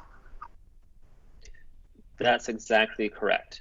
With the January 1, we would take our July 1 increase, delay it by 6 months, and then on July 1 of 2021, we would resume our regular July 1 rate increase schedule. Okay. It isn't an alternative to that, Mr. LaFrance. I guess I just said specific on this point. Wouldn't it also be an option if the economy really recovered rapidly for us to actually have just delayed the rate increase through July of next year, but then actually increase it as much as it would have been if it was increased this year and next year? That would be an option, yes. All right, sorry, Councilor Lube, keep going. No, thank you for the clarification. I want to thank the staff. This was a really great memo to read through, and I know we set forth a lot of challenges, and it was really helpful to read through all of the options and the creativity that was brought to the table. So I just want to say thank you and acknowledge all of your hard work for this. I would be in support of delaying until January 1st. I think it would be great to also be able to check in maybe later on in the year to see sort of where the economy is and how people are feeling and recovering. But I support at least the delay until January 1st. And the next thing is, I think waiving the base water fee for those on unemployment is a great solution to be able to help ease the burden of the bills that are coming in for our residents who are currently unemployed and in a currently kind of scary situation. If that's something that we need to administer, or if St. Vincent de Paul can change their criteria, I think that would be great. But I think it's important to go ahead and widen that net to include anyone who's currently on unemployment. And I would say that if this is something that we do, that communication is going to be really critical on this one. I think we have a lot of community members who are probably experiencing unemployment for the first time and aren't sure exactly how to get information or where they can get relief. And so finding a way, either through utility bills and communication, that this is something that's provided to you or that's an option to you, would be really critical to be successful in order to help provide that relief. So it's a really great incremental way to sort of help out just a little bit. And I want to thank you for that. So I would be in support of those two things. All right, Councillor Newton. Thanks, and thanks for this really thorough report. I would be in support of delaying the rate increases till January 2021. I think staff brought up a good point. We can reassess at that time and see how things are going. Number 2 and number 3, I support number 3, the 10% or the water-based, waiving the water-based charge for the unemployed. I'm hopeful, the little I know about St. Vincent de Paul, that they could take this on for us. It might be more efficient. So I support that. Are we still talking about number 2, though? Expand the utility assistance contract for St. Vincent de Paul to the HUD folks for all of their utilities? That got a little bit lost. Can somebody answer that for me? Or did that get folded into number 3? I think we were just talking about whether there's some sort of a hybrid of administering number 3 through a St. Vincent de Paul approach or using them, and that was not one of the outlined options from staff. Okay. And then the last thing I would comment, I was talking to a couple of small business owners, and they are also having challenges with paying utilities. This doesn't include small business owners, but that's something to be thinking about, because I know one of them told me specifically that they didn't pay their full utility bill to the city. They couldn't afford it. So I just put that out there, that that's a concern as well. And Councillor Newton, you stole my thunder. I was going to make a similar comment. Yeah, so that's a concern as well. But I would support I agree with Councillor Anderson and Councillor Lube on the other. All right. Is there any staff comments about the potential impact of perhaps waiving the water-based charge for businesses that were closed or significantly modified by the governor's order? Yes, Mr. Mayor, Toby LaFrance. We did. We considered it, and part of what we were trying to do was come up with proposals that could provide the most assistance and try and cover parts of the community that haven't received assistance yet. So we've already, through our small business grants and loan program, provided assistance to the small business community of the city of Tigard. One of the areas that we weren't able to get to were common households within the city that are also experiencing the impact of the COVID-19 pandemic. So we thought by focusing our utility bill relief to those households, not including the business community, we could stretch those dollars further and potentially longer into the impacts of the COVID pandemic situation. So it's absolutely, it's an option. We consciously chose not to do that just because we've already provided some relief to the small business community already. Yeah, I think it's the challenging part is it's been to so few businesses, but that's understandable. Councillor Newton, did you have more? I just wanted to say that one of the business owners I talked to had not heard back whether or not they got the grant. So from, the CARES grant from the city. So I don't know if that's an issue as well. And I hear what you're saying, Mr. LaFrance. I mean, I think we do need to think about, our residents who are struggling as well. But I wanted to raise that. I'm not, there are people that probably applied that didn't get funding. So just something to think about. Thanks. Council President Goodhouse. A couple are mentioned already. I'll kind of hit on again. One question though, Toby. So is there a certain amount of money that we're looking at applying towards this, or is this something that we're you kind of are looking at as far as what you wanted, what realm we want to look to, or how far extensive we did on them? Was there a certain cap we're looking at of waiving for costs, or is this in general where we want to look at them?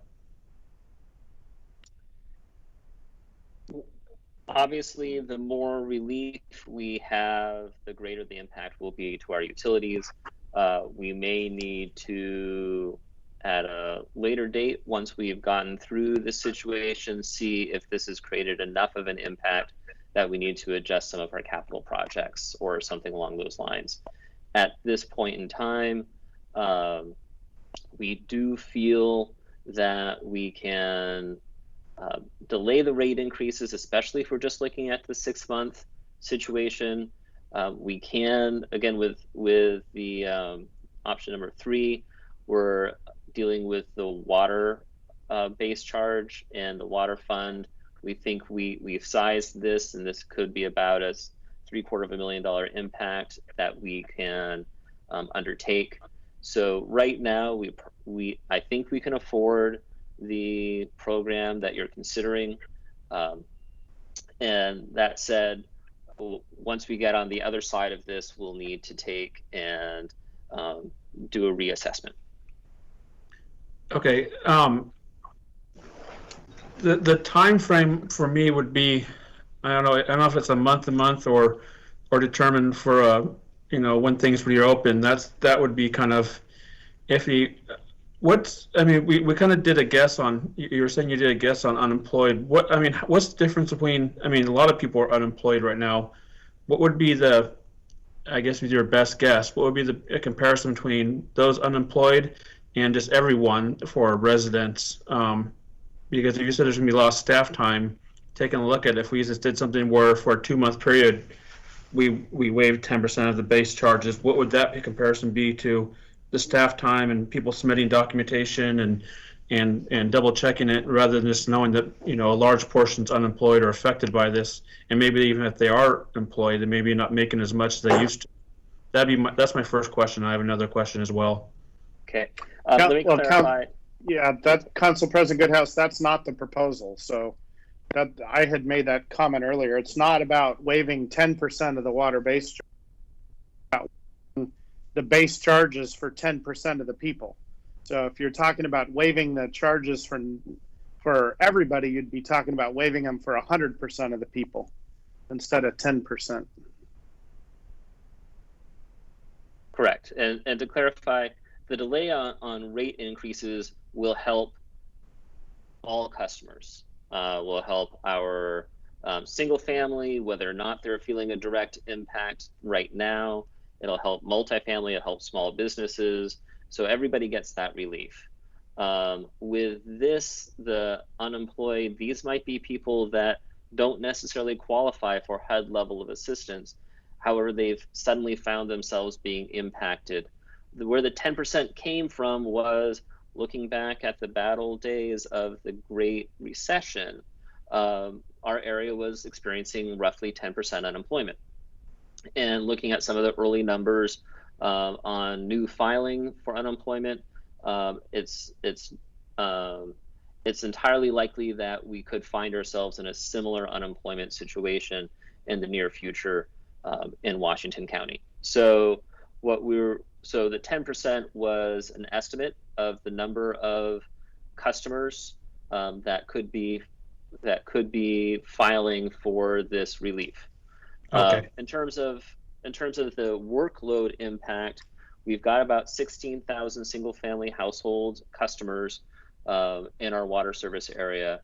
If 10% of them are experiencing unemployment, that'd be 1,600, which would mean 400 households a week that we'd be having to make adjustments to their their bill. So we are looking that's probably going to keep 2, maybe 3 people busy. Now, whether that's our people or the people at St. Vincent de Paul, that's something that we're in discussions with. Okay. And I'm sorry about that. I just was reading that, and I guess it was a play on words too. I would, with what Councilor Newton brought up and the mayor was going to suggest, I would like to look at, and I don't know what the parameters would be for a small business, but to look at the small businesses and giving them the same relief, because there are some that got some of the Tiger Cares, or maybe some other from Washington County, something like that. But even with that, that's a small portion compared to what the 60, 70, 80, 90% of loss of revenues they brought in. If we could take a look at what the cap size would be as far as what would determine a small business, maybe up to 50, or smaller restaurants or businesses or something like that. I would like to see the same thing passed on to businesses as well. We can explore that and bring you a proposal. Perfect. Awesome. Thank you. Council President Goodhouse, anything else? Otherwise, we'll go to Youth Councilor Turley. No. All right. Councilor Turley. I would support the delay rate increases until January 2021. I think that's a comprehensive option. Okay. On this slide, we also have backflow testing, and I guess I just want to briefly touch on that. I saw comments about backflow testing and how people could ask for extensions or turn off their irrigation systems. My question, based on the staff report, is how would people know that that's an option? Because it says that, I mean, the recommendation is to just have people ask for an extension or to stop, but they'd need to know that requesting an extension was an option on backflow testing, right? Right. So that was in the final section about that issue. We know that the state is not going to waive the regulation, but if we could make an effort to be sure that people know that if they contact the city, that extensions are available, that would be more of a communications effort than, a change in the regulation. Okay. The section that's marked other on this slide is really, I wanted to check in with the council just to understand whether the original comment that was made on April 7th was maybe there are some things that we should be thinking about, not doing as it relates to regulation. And I'm hesitant to even ask the question or open the door, but I wanted to be sure that if there was something else the council had in mind as it related to regulation relief, the utility rate relief is the most obvious and one with a financial impact that we can do. But if you had other thoughts, I just wanted to make sure we had captured them. If we get into a protracted recession or even worse, I guess the other things that are coming to my mind are things related to building, and specifically I'm just thinking of examples like what happens if lending becomes much tighter. People are going to have invested money in land use stuff that we in the last couple of years have now made like an application or a land use approval is only good for 2 years now, correct? Marty, I think you're on mute, sorry. I believe so. Okay. So, I mean, those are the kinds of things that maybe we don't need to take action now, but that we should be thinking about, because if there will just be much bigger impacts all throughout our community if we end up in that type of an economic situation. And I don't want to make, we made the decision, I think, as a city to change that and as a council to change that because of a couple of maybe land use situations or land use and building permits that we kind of didn't go the way we had an open-ended process at the time, and we've gone to this 2-year cycle. And I guess I just question whether if we end up in a protracted economic downturn, whether we should maintain that. It just, and there's probably 10 other things like that I'm not thinking about right now that will become more apparent to us if we end up in that circumstance. Maybe the other city councilors have thoughts. I have a different thought on that, but so I'll let everyone answer, but I have a different thought on the other. Mr. Mayor? Yes, Councilor Newton. It's Liz, Councilor Newton. Really quick, sorry to go back to the backflow, but I have my backflow it tested automatically through a backflow testing company. So I was just going to suggest really quick to the city manager, maybe contacting those ones that I know there are a few that do that in Tigard in the area, give them some information about the, you know, what customers' options are. Maybe they would be willing to work with their customers to get the information out as well. Just something I thought of, because I always get a notice from them ahead of time. So. Yes, thank you. Council President Goodhouse, why don't you go with your other idea? Sorry, I unmuted. I was just wondering if we look at any delays with business licenses or anything like that I'm just thinking for small businesses as they get back and up and going, or when things open, or in the meantime, if a business is completely shut down, if we look at any delays for any of those small fees that add up with business licensing, alarm permits, any of those things that may affect businesses, that we could either delay or break into chunks or do something like that to give assistance to businesses to open back up, or anything else that maybe I might be missing that we could delay or reduce. Other council thoughts on those ideas?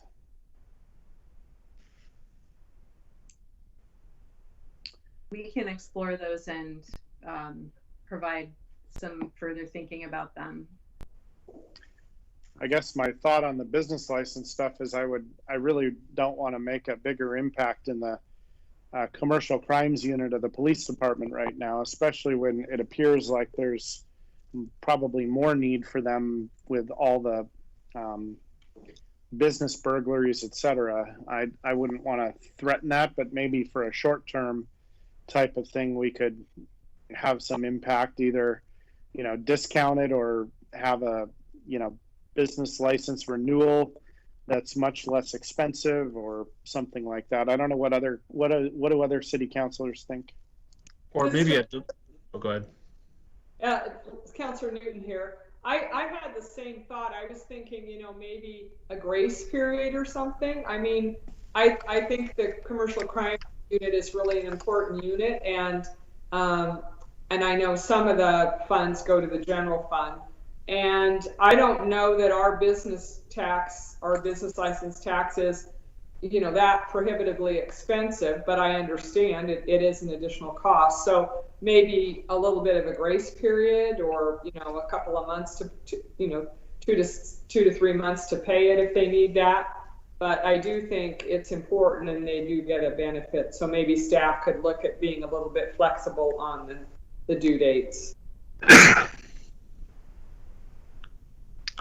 Councilor Goodhouse again. I would say, I would like the idea of the delay. Maybe it's something where some businesses that are closed, they have a 3 months after they're open or something like that, they can do it. Or I don't know how we do that, where some are completely closed, others that are being impacted, how we could do some kind of delay, or tack it on to the next one or something, or I don't know. We can come any way that would be great, would be I think helpful to them. Let's ask staff to come. Staff will come back with some ideas about possibilities there. Okay. I'm gonna move on. I was just talking while I was on mute. Sorry.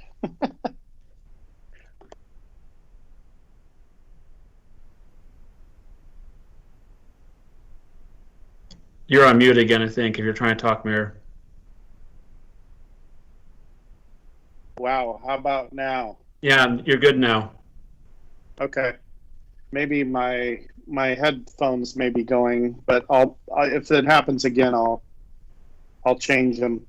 So, Marty, what I was saying is I think it makes sense for the staff to come back with both a proposal on water base charges for small businesses, and then also some sort of relief on business license renewals or something, but staff can come up with a proposal.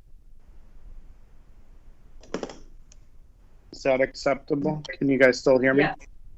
Yes. Yes. We will do that. Okay. Okay. Thank you. And Marty continues. Sorry about that. Thanks. So the next section of the report was meant to respond. I don't mean for the question to sound so generic, but I think that I recognize there are perceptions out there about our programs. Even though our buildings are closed, we still have library staff who are calling patrons and doing work in that regard. We have our recreation program is working to make virtual opportunities available. But anyway, I recognize that there's a perception out there about our programs either not happening or, I don't want there to be a perception that the city is somehow not working, because what we've done is try to shift all of our services to a virtual operation. One question the council asked was whether our staff in police and public works and facilities have what they need to do their jobs. And while the community and the council probably does not see this because it happens in the Emergency Operations Center, we activated the EOC on April 6th. And the majority of that effort in the last 3 weeks through the EOC and coordinating with regional and state and other jurisdictions has been, we've tried to both put policies and protocols in place to align with the closures in the state order so that anyone who's still reporting to work in Tigard on site can do that in a healthy and safe way. And one purpose of activating the Emergency Operations Center was to be sure that this question about resources gets answered. So in addition to the protocols and ways to work safely, we wanted to make sure that, in particular, our field staff in public works and police have protective equipment, including gloves and masks and suits. And we've been improvising. As this report was being sent to you, we were still trying to ensure that all of that gear, if you will, were getting procured and available. And I'm happy to report that as of the end of last week, those supplies are adequate for a month. So I just wanted to close the loop with that question with the council, just to let you know that our first responders we are getting folks what they need to be able to do their work. I think there's still a level of risk and challenge with anyone who hasn't been able to,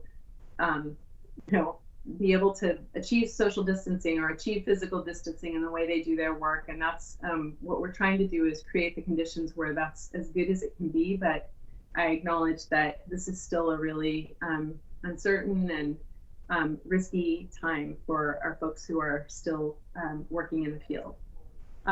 In addition, we gave you a pretty extensive profile of the kinds of communication and outreach that we are trying to, the story that we're trying to tell right now about the work that we're doing. So you'll hopefully be seeing more of our profiles of staff, what our work looks like now in the EOC, what folks are telecommuting, the work that they're doing, and the services that we're still providing to the community.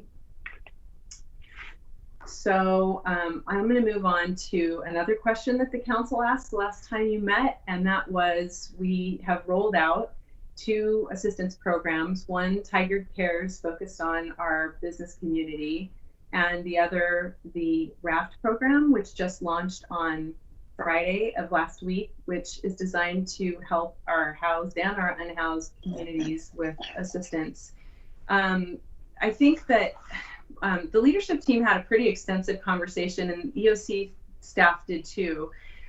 We would recommend to the council that we collect more information in order to answer the question about whether there should be a phase 2 of these programs. The council might want to invest more in the programs that we've created now, but you also might want to wait. And the more we can understand about what the community needs are out there, the better we can answer that question, or invest in something that is targeted in a way that will meet community needs. Because we just launched both of these programs, and one of the counselors, I think it was Councilor Lube at our last meeting, said, there might be some other kind of community assistance or community response that's needed that doesn't focus on the business community or doesn't focus on the housing needs of individuals. Whoops, sorry about that. So our recommendation to you is that we need to understand better what the community needs are, and the EOC call center and the sections in the EOC are designed to help find out what community needs are out there And we'd like to be able to get a little bit of our feet under us, or a foundation of understanding from the programs that we just launched, to figure out if they're doing what we hope that they would do.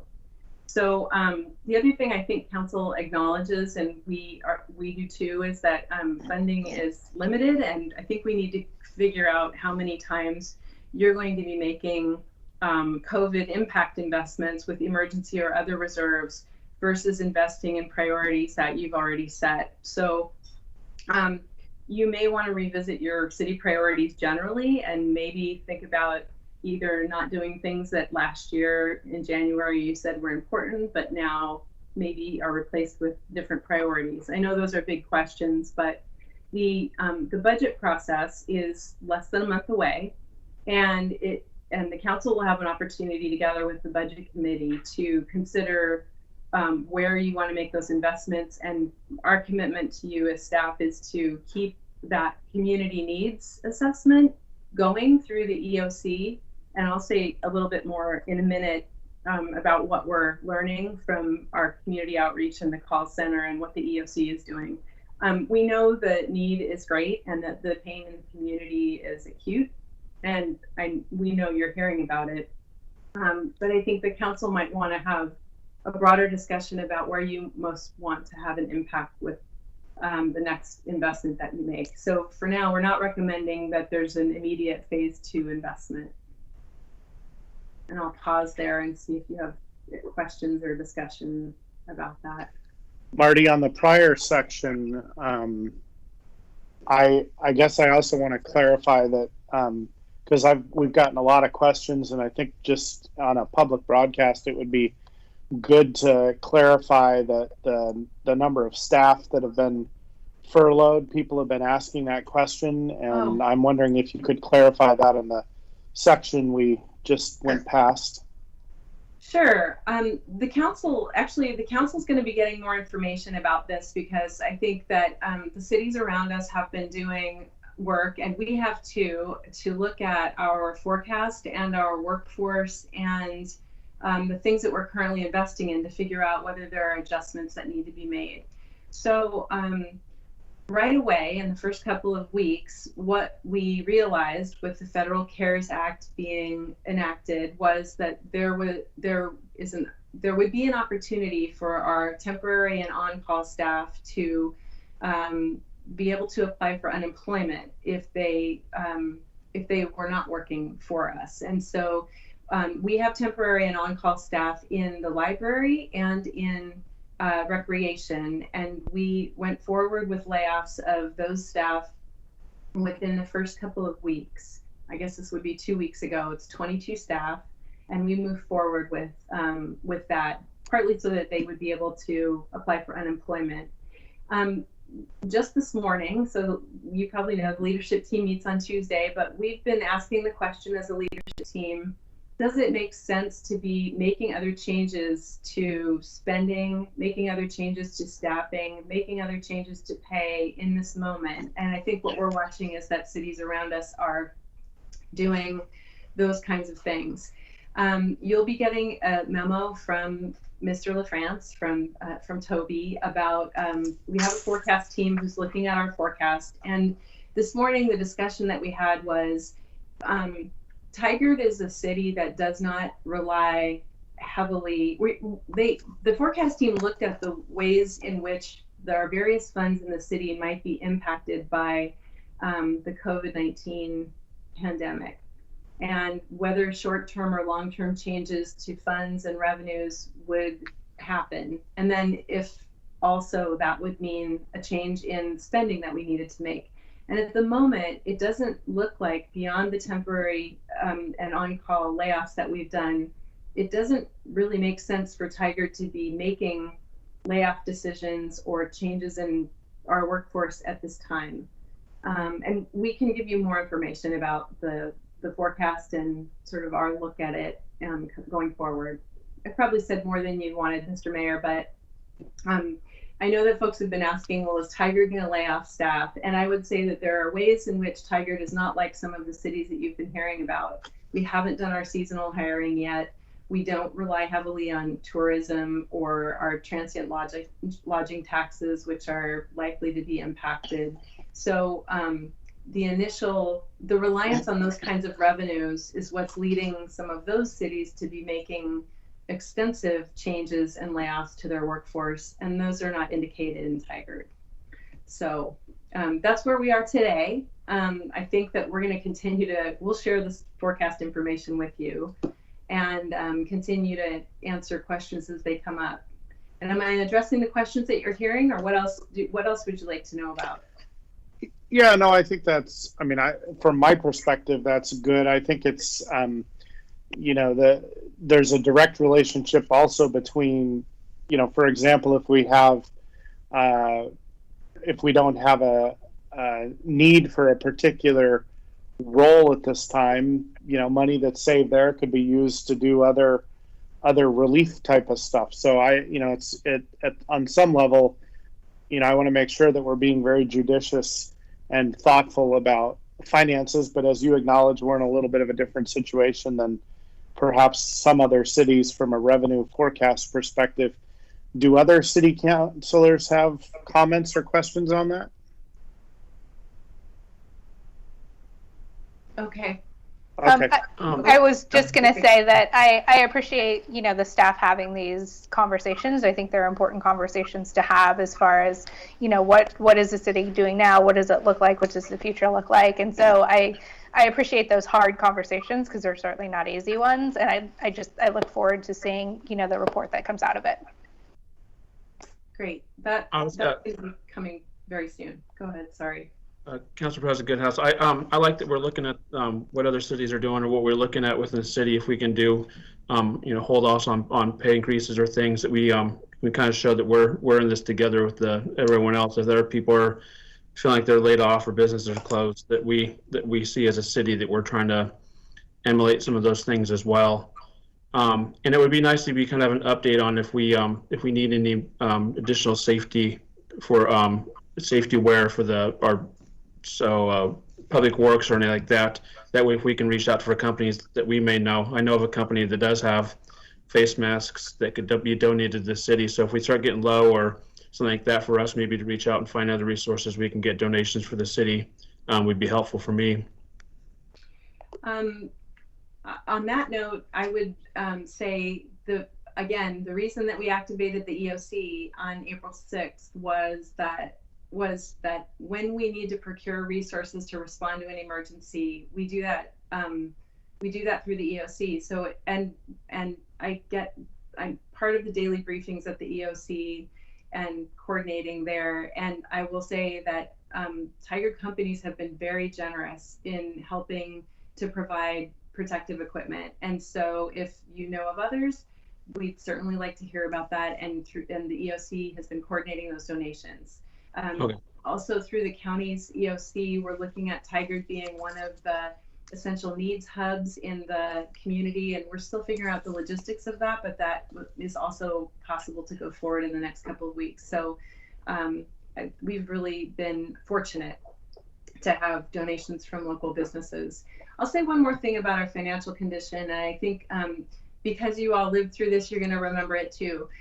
Two things that we did in 2019 was we made reductions to the general fund budget, and we did that in service to create a service level reserve that would carry us through a longer period of time than we might otherwise. So having just made reductions and having established the reserves that we have in place situates Tigard in a different it probably puts us in a different position than some of our neighboring cities would. So it might be easy to start by asking, well, why aren't we doing the same thing that this other city next to us is doing?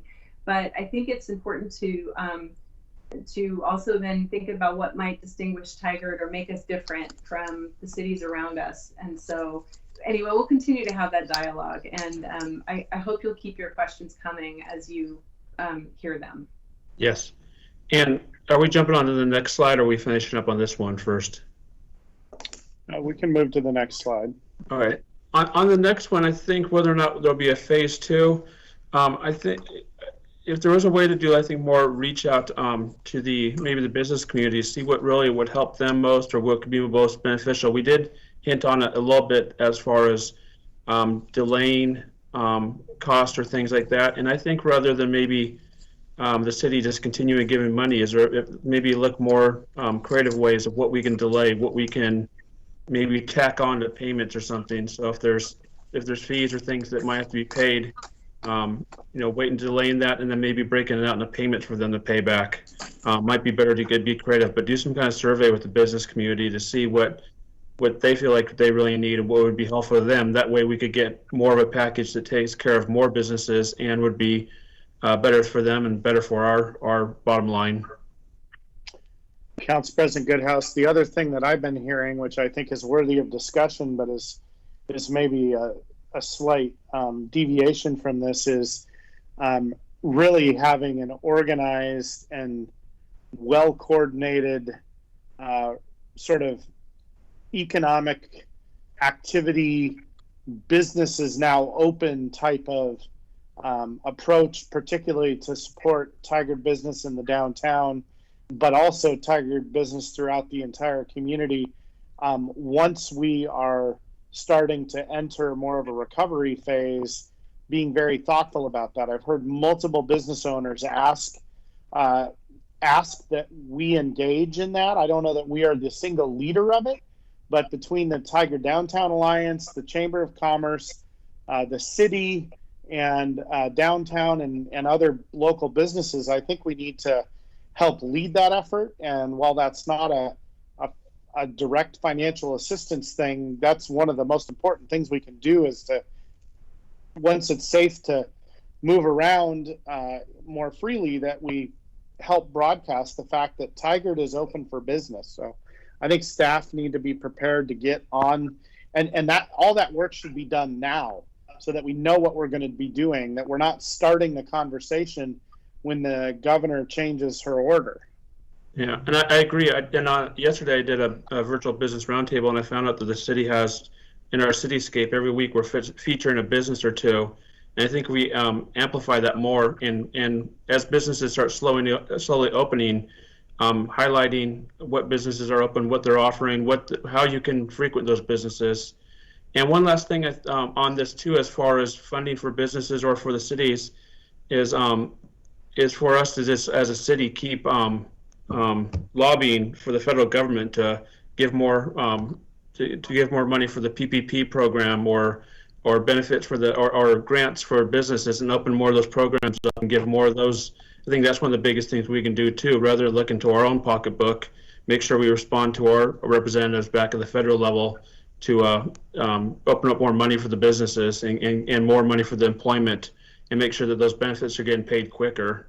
Anything we can do, or as a city, we can write to the state. That's one of the biggest things I heard, is that people are filing for unemployment, but it's taking weeks and weeks before it's even processed or they can get it. And if we can do something to encourage that, or write a letter as a city, I think that would be helpful as well. So one note on that, and I hope that if you're not getting CFM's weekly reports, doing advocacy on our and other cities' behalf, they are actively doing that at the federal level. And I know that you, Council President Goodhouse, and others on our council have been engaged in contacting our state legislators as well, to make sure that if there is a special session and if there are future phases of assistance, that cities are helped by that. So thank you to all of you for your efforts, and I'll be sure that you're getting CFM's regular reports about their advocacy on our behalf. Mm-hmm. All right. Other councilors want to have input or feedback, because I know Council President Goodhouse and I have just talked a lot, so I want to give other people an opportunity to speak. I'll go ahead, Councilor Lube. I appreciate the thoughtfulness that the staff has taken to looking at a phase 2, and to really make sure that our phase 1 approach and our programs are being impactful. I'm certainly open to discussing other ways to continue to do that, and I'm concerned about our businesses and I'm concerned about our residents, but I'm also concerned about ensuring that we're not making too drastic of a changes that we're hurting our programs like the commercial crimes unit or things like that. So I think we still need to make sure that we're keeping in mind that we need to keep the city running in this circumstance, while trying to balance out helping as many businesses and residents as possible. So I'm certainly open to continued discussion on other things, but I just want to make sure that we're also keeping that balance and the whole picture, especially if we're doing the rate relief. We're not going to do that until January.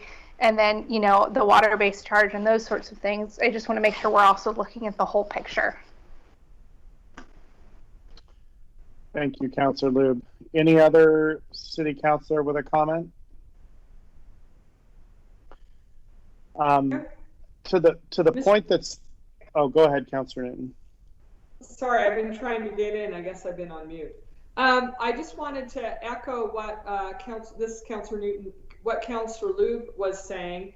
I support keeping track of this. I also want to reiterate something that the city manager said about, you know, our upcoming budget. We're going to have to be very mindful of these important programs and assistance we're providing to all sectors of the community, but also how this, you know, it could affect our programs going forward. And so I think we need to be mindful of that. And we're going to have some interesting discussions, I think, when we have our budget discussions.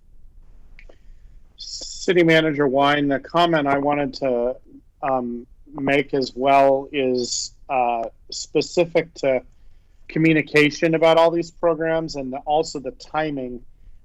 Things like the rate relief, et cetera, or rate increase relief, we need to be, I think, much more aggressive in communicating those changes and pushing them to the public, both the business community and residents that are positively impacted, because I think some of what we learned in the first Tigard Cares program was that communication was not, was probably not the way it needed to be to have a super effective and welcome feeling from the business community. And I know we're all really fast and there's a lot going on, but speed is important, doing it well is important, and communicating it is also important, and communicating it widely more than once via multiple means. So I would just make sure that that is part of what we're aiming for from the staff perspective. And City Manager Wine, you still have more presentation to go, right? I can actually move through this final section fairly quickly. It actually is something of a segue to the comment that you just made, Mr. Mayor, which is, I think what we tried to do with this report was to give the council a flavor of what we are doing, which is, as you know, we've shifted almost all of our communications to, you know, virtual platforms. We have a lot of different ways that we're trying to get the word out about what's going on within the call center, and both at the county level and at the city level, we have listening reports and paying lots of attention to social media to hear what's going on out there. What we're hearing, the themes that we're hearing are here on this slide. They include things that have already been mentioned, like assistance for the business community, worries about housing, where folks are able to be tested for the virus, what's going on and what are the rules around physical distancing. We've heard a theme about the community wanting to help, and so this is a two-way dialogue. And I think that, to your point about letting people know what the city is doing, everything from how is it we're working during the response to this pandemic, to what are the changes that the city is making that might offer relief to residents, or something that will continue. As you said, we'll work on being more aggressive and being clearer, and trying to reach every channel that we have to communicate. So mostly, I wanted to give you a sense of how much is happening, and even then, we're trying to get an assessment of community needs, and they're broad. So that's just a comment, but mostly that this report was meant to highlight for you what we are doing. So finally, one of the values that was expressed when you met on April 7th was, is there a way during this emergency and beyond that we can expand digital access? We have some options there are short and long-term options for this for this issue. I think that there are many concerns already out there about who can't distance learn now and who's left behind in digital connections during the crisis and just generally. There are lots of reasons that digital connections are inequitable in our city and need to be improved. We have some local provision of Wi-Fi at the library and Comcast hotspots during the emergency that are available. We've got current access by major carriers during the pandemic. There are some links that we provided you in the report that explain this. And there are a few short-term things that we can do, including broadening and reactivating city Wi-Fi at more locations, although we don't have that many public locations in Tigard. I think one of the recommendations that we would make from a staff perspective would be to do a better assessment about the impacts and where the digital divide is presenting itself the most, and then figure out who that affects. There's a lot that we don't know. So for the moment, and that involves a digital access map or figuring out what the immediate needs are. And I think we were still at the time of sending you this report and getting back to you for tonight's meeting, figuring out how we would do that. We have some long-term alternatives. I think that those probably stretch beyond this immediate response to the pandemic, but that would include having a technology plan that focuses on how to expand access. There are ways through our franchise agreement that we'll be able to be a part of negotiations that can hopefully expand it. And then there are future potential code changes that could make access more available, but those are long-term alternatives. So I'll pause there and just double check about whether there's anything beyond what I've said about digital access that you would like for us to explore. Councillor Lube, was this I'm trying to remember who brought this up. It might have been Councillor Lube. Maybe not. Councillor Turley was the one who brought it up. Oh, Youth Councillor Turley. Councillor Turley, what do you want to say more? I think the options proposed it looks like you guys have done really a good job at kind of presenting a menu of options of how the city can make sure that the broadband access, can you guys hear me okay? Yes. Okay. Making sure that the broadband access is accessible as we can get it to be. I'm still very concerned about distance learning equity as far as broadband access goes, but I think that this is a really good start. Thank you. Other councilors? On the topic of digital, I agree with the mayor as far as the way that communication is out. I think we do a lot on certain parts of social media, but find what other ways work to get the information out. I don't know what may or may not work, but there's people that don't follow the website or maybe the Facebook that aren't aware of some of the things going on in the city or some of the programs. So it might be a way just in the future to figure out what are the ways we can reach people. I would say that, I think this is a really great start to look at it. It's one of the ways, there's inequity in our community, and it's something where as we continue to go more digital, which I think is, the direction that we're continuing to go as a nation, it's an important thing to make sure that our community members are connected in times like these. I do know that the Tigard-Tualatin School District purchased hundreds of Wi-Fi hotspots in order to try to bridge that divide, and so I'd be curious to see if there are other ways that we can continue to support them, or even just letting them know or having them let the students know that they can sit in the library parking lot and get Wi-Fi. I think that's a pretty cool thing, that people are doing, but it's something I didn't realize that, if you don't have internet access, you can go and you can sit in your car. A power source may be an issue if your computer's dying, but it's certainly, a temporary solution for somebody. And so continuing to look at those ways that we can bridge the gap in the short term. And then I also really like the idea of looking at it long term. How do we continue to fix this? So thank you to the staff for the time and the thought put into this. I'm gonna add a little bit of my healthcare knowledge here and suggest that for those that are not necessarily thinking about this, we're likely to have some version of social distancing, maybe relaxed or less extreme than current for the next 12 to 18 months. And so in that context, I think that working this digital access issue is kind of critical. Even if we can't do something in the next month or two, this is going to be with us for a while. It may not mean that schools are, not traditional in the fall. I'm not saying that, but things are going to be different for a while. And I think the more we can take action, even if it's not in the next month or two, we should still be doing that. Mr. Mayor? Councilor Newton?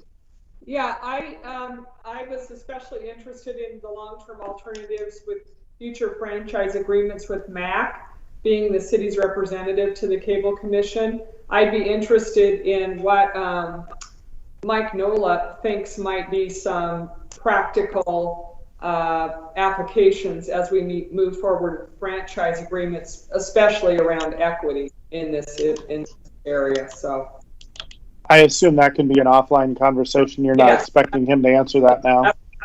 Oh, yes. Thank you. Okay. Other comments on digital access? No, on that, I do at the end. I'll see what else's topics are covered, but I have a couple things at the end. I do too. Okay. So, City Manager Wine, is that the end of your presentation? I'm going to make one more comment about digital access, and that is that we will follow up on the reactivation of the public location Wi-Fi and the digital access map from here based on the guidance that you're giving. And also we have a partnership underway with between City of Tualatin, Tigard-Tualatin School District and Tigard about what we can do a little bit longer term. It's just evolving now. It's a conversation that's starting. So that's all I have.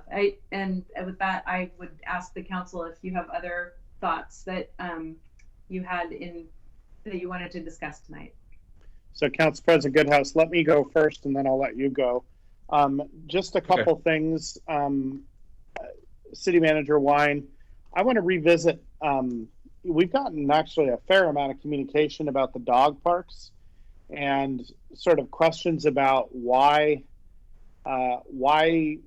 social distancing can't be maintained at dog parks. And I guess I'm wondering if staff could revisit and reevaluate that. And it may not be possible at some of our dog parks, but perhaps at others.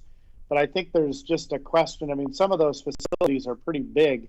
And I would just, I guess I'm questioning whether I can defend and explain that decision. So whenever I'm in that position, it causes me to ask more questions about whether that really has to be that way.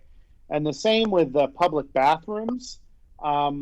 Initially, I kind of understood it, but as I've talked with more cities and also heard the impact on the homeless and even just people recreating, a lot smaller cities in Washington County are, they're doing things pretty differently on the bathroom front. Instead of closing them, they figured out they just need to clean them a lot more often, and they are ramping that up instead of, kind of locking them off. And so I would ask that staff take a serious reevaluation of both of those issues because I think they're having significant impacts and may not need to be the way they are. Mr. Mayor? Councilor Newton? Yeah, I had somebody give me the exact opposite feedback, that they thought that they appreciated what Tigard was doing. They'd been to some other communities and they didn't think that their physical distancing in their dog parks and parks were sufficient, and they appreciated what we were doing. So that's interesting. Yeah, good to know. But it's something to look at. All right, Council President Goodhouse. Okay, I have a couple, and I can always email these as well in case they get lost in all of it.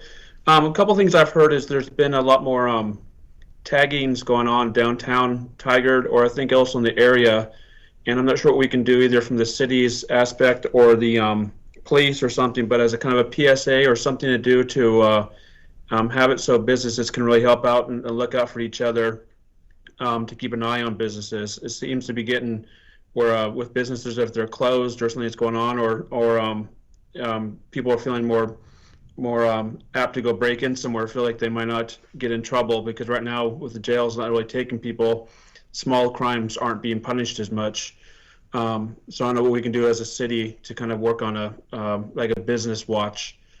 And then the other thing is I don't know what the city's planning on doing with 4th of July. That's a ways away if we're still doing a fireworks show or not. But something we might look at is, the mayor said, who knows how long this is going to go on with social distancing. If we're coming up on 4th of July and a lot of people go buy fireworks and happen to have a lot of events or things like that at their house where they're doing a lot of illegal fireworks, that could be a thing we might get ahead of right now, as far as what's legal, what's not legal to do. If a lot of people are used to going somewhere to watch the fireworks, they might do a lot of illegal fireworks at their houses, and just way that people can still, celebrate the 4th of July, but have the social distancing going on. And also, if we can maybe as a city, if this is going on for a while, I know we have National Night Out and neighborhoods connect with each other, but if we can figure out a way maybe to help neighbors connect to each other and form better connections with the neighborhoods where they can help each other for assistance, talk to each other, anything like that, I think it might be a great program for the city to see what we can do to make smaller networks or encourage people to do that, to get your neighbors' numbers and everything like that. I know the CERT does something like that, so maybe we tap them or ask them as well. And those were a couple of the big areas that I have, and I can do an email too that recaps some of the other areas.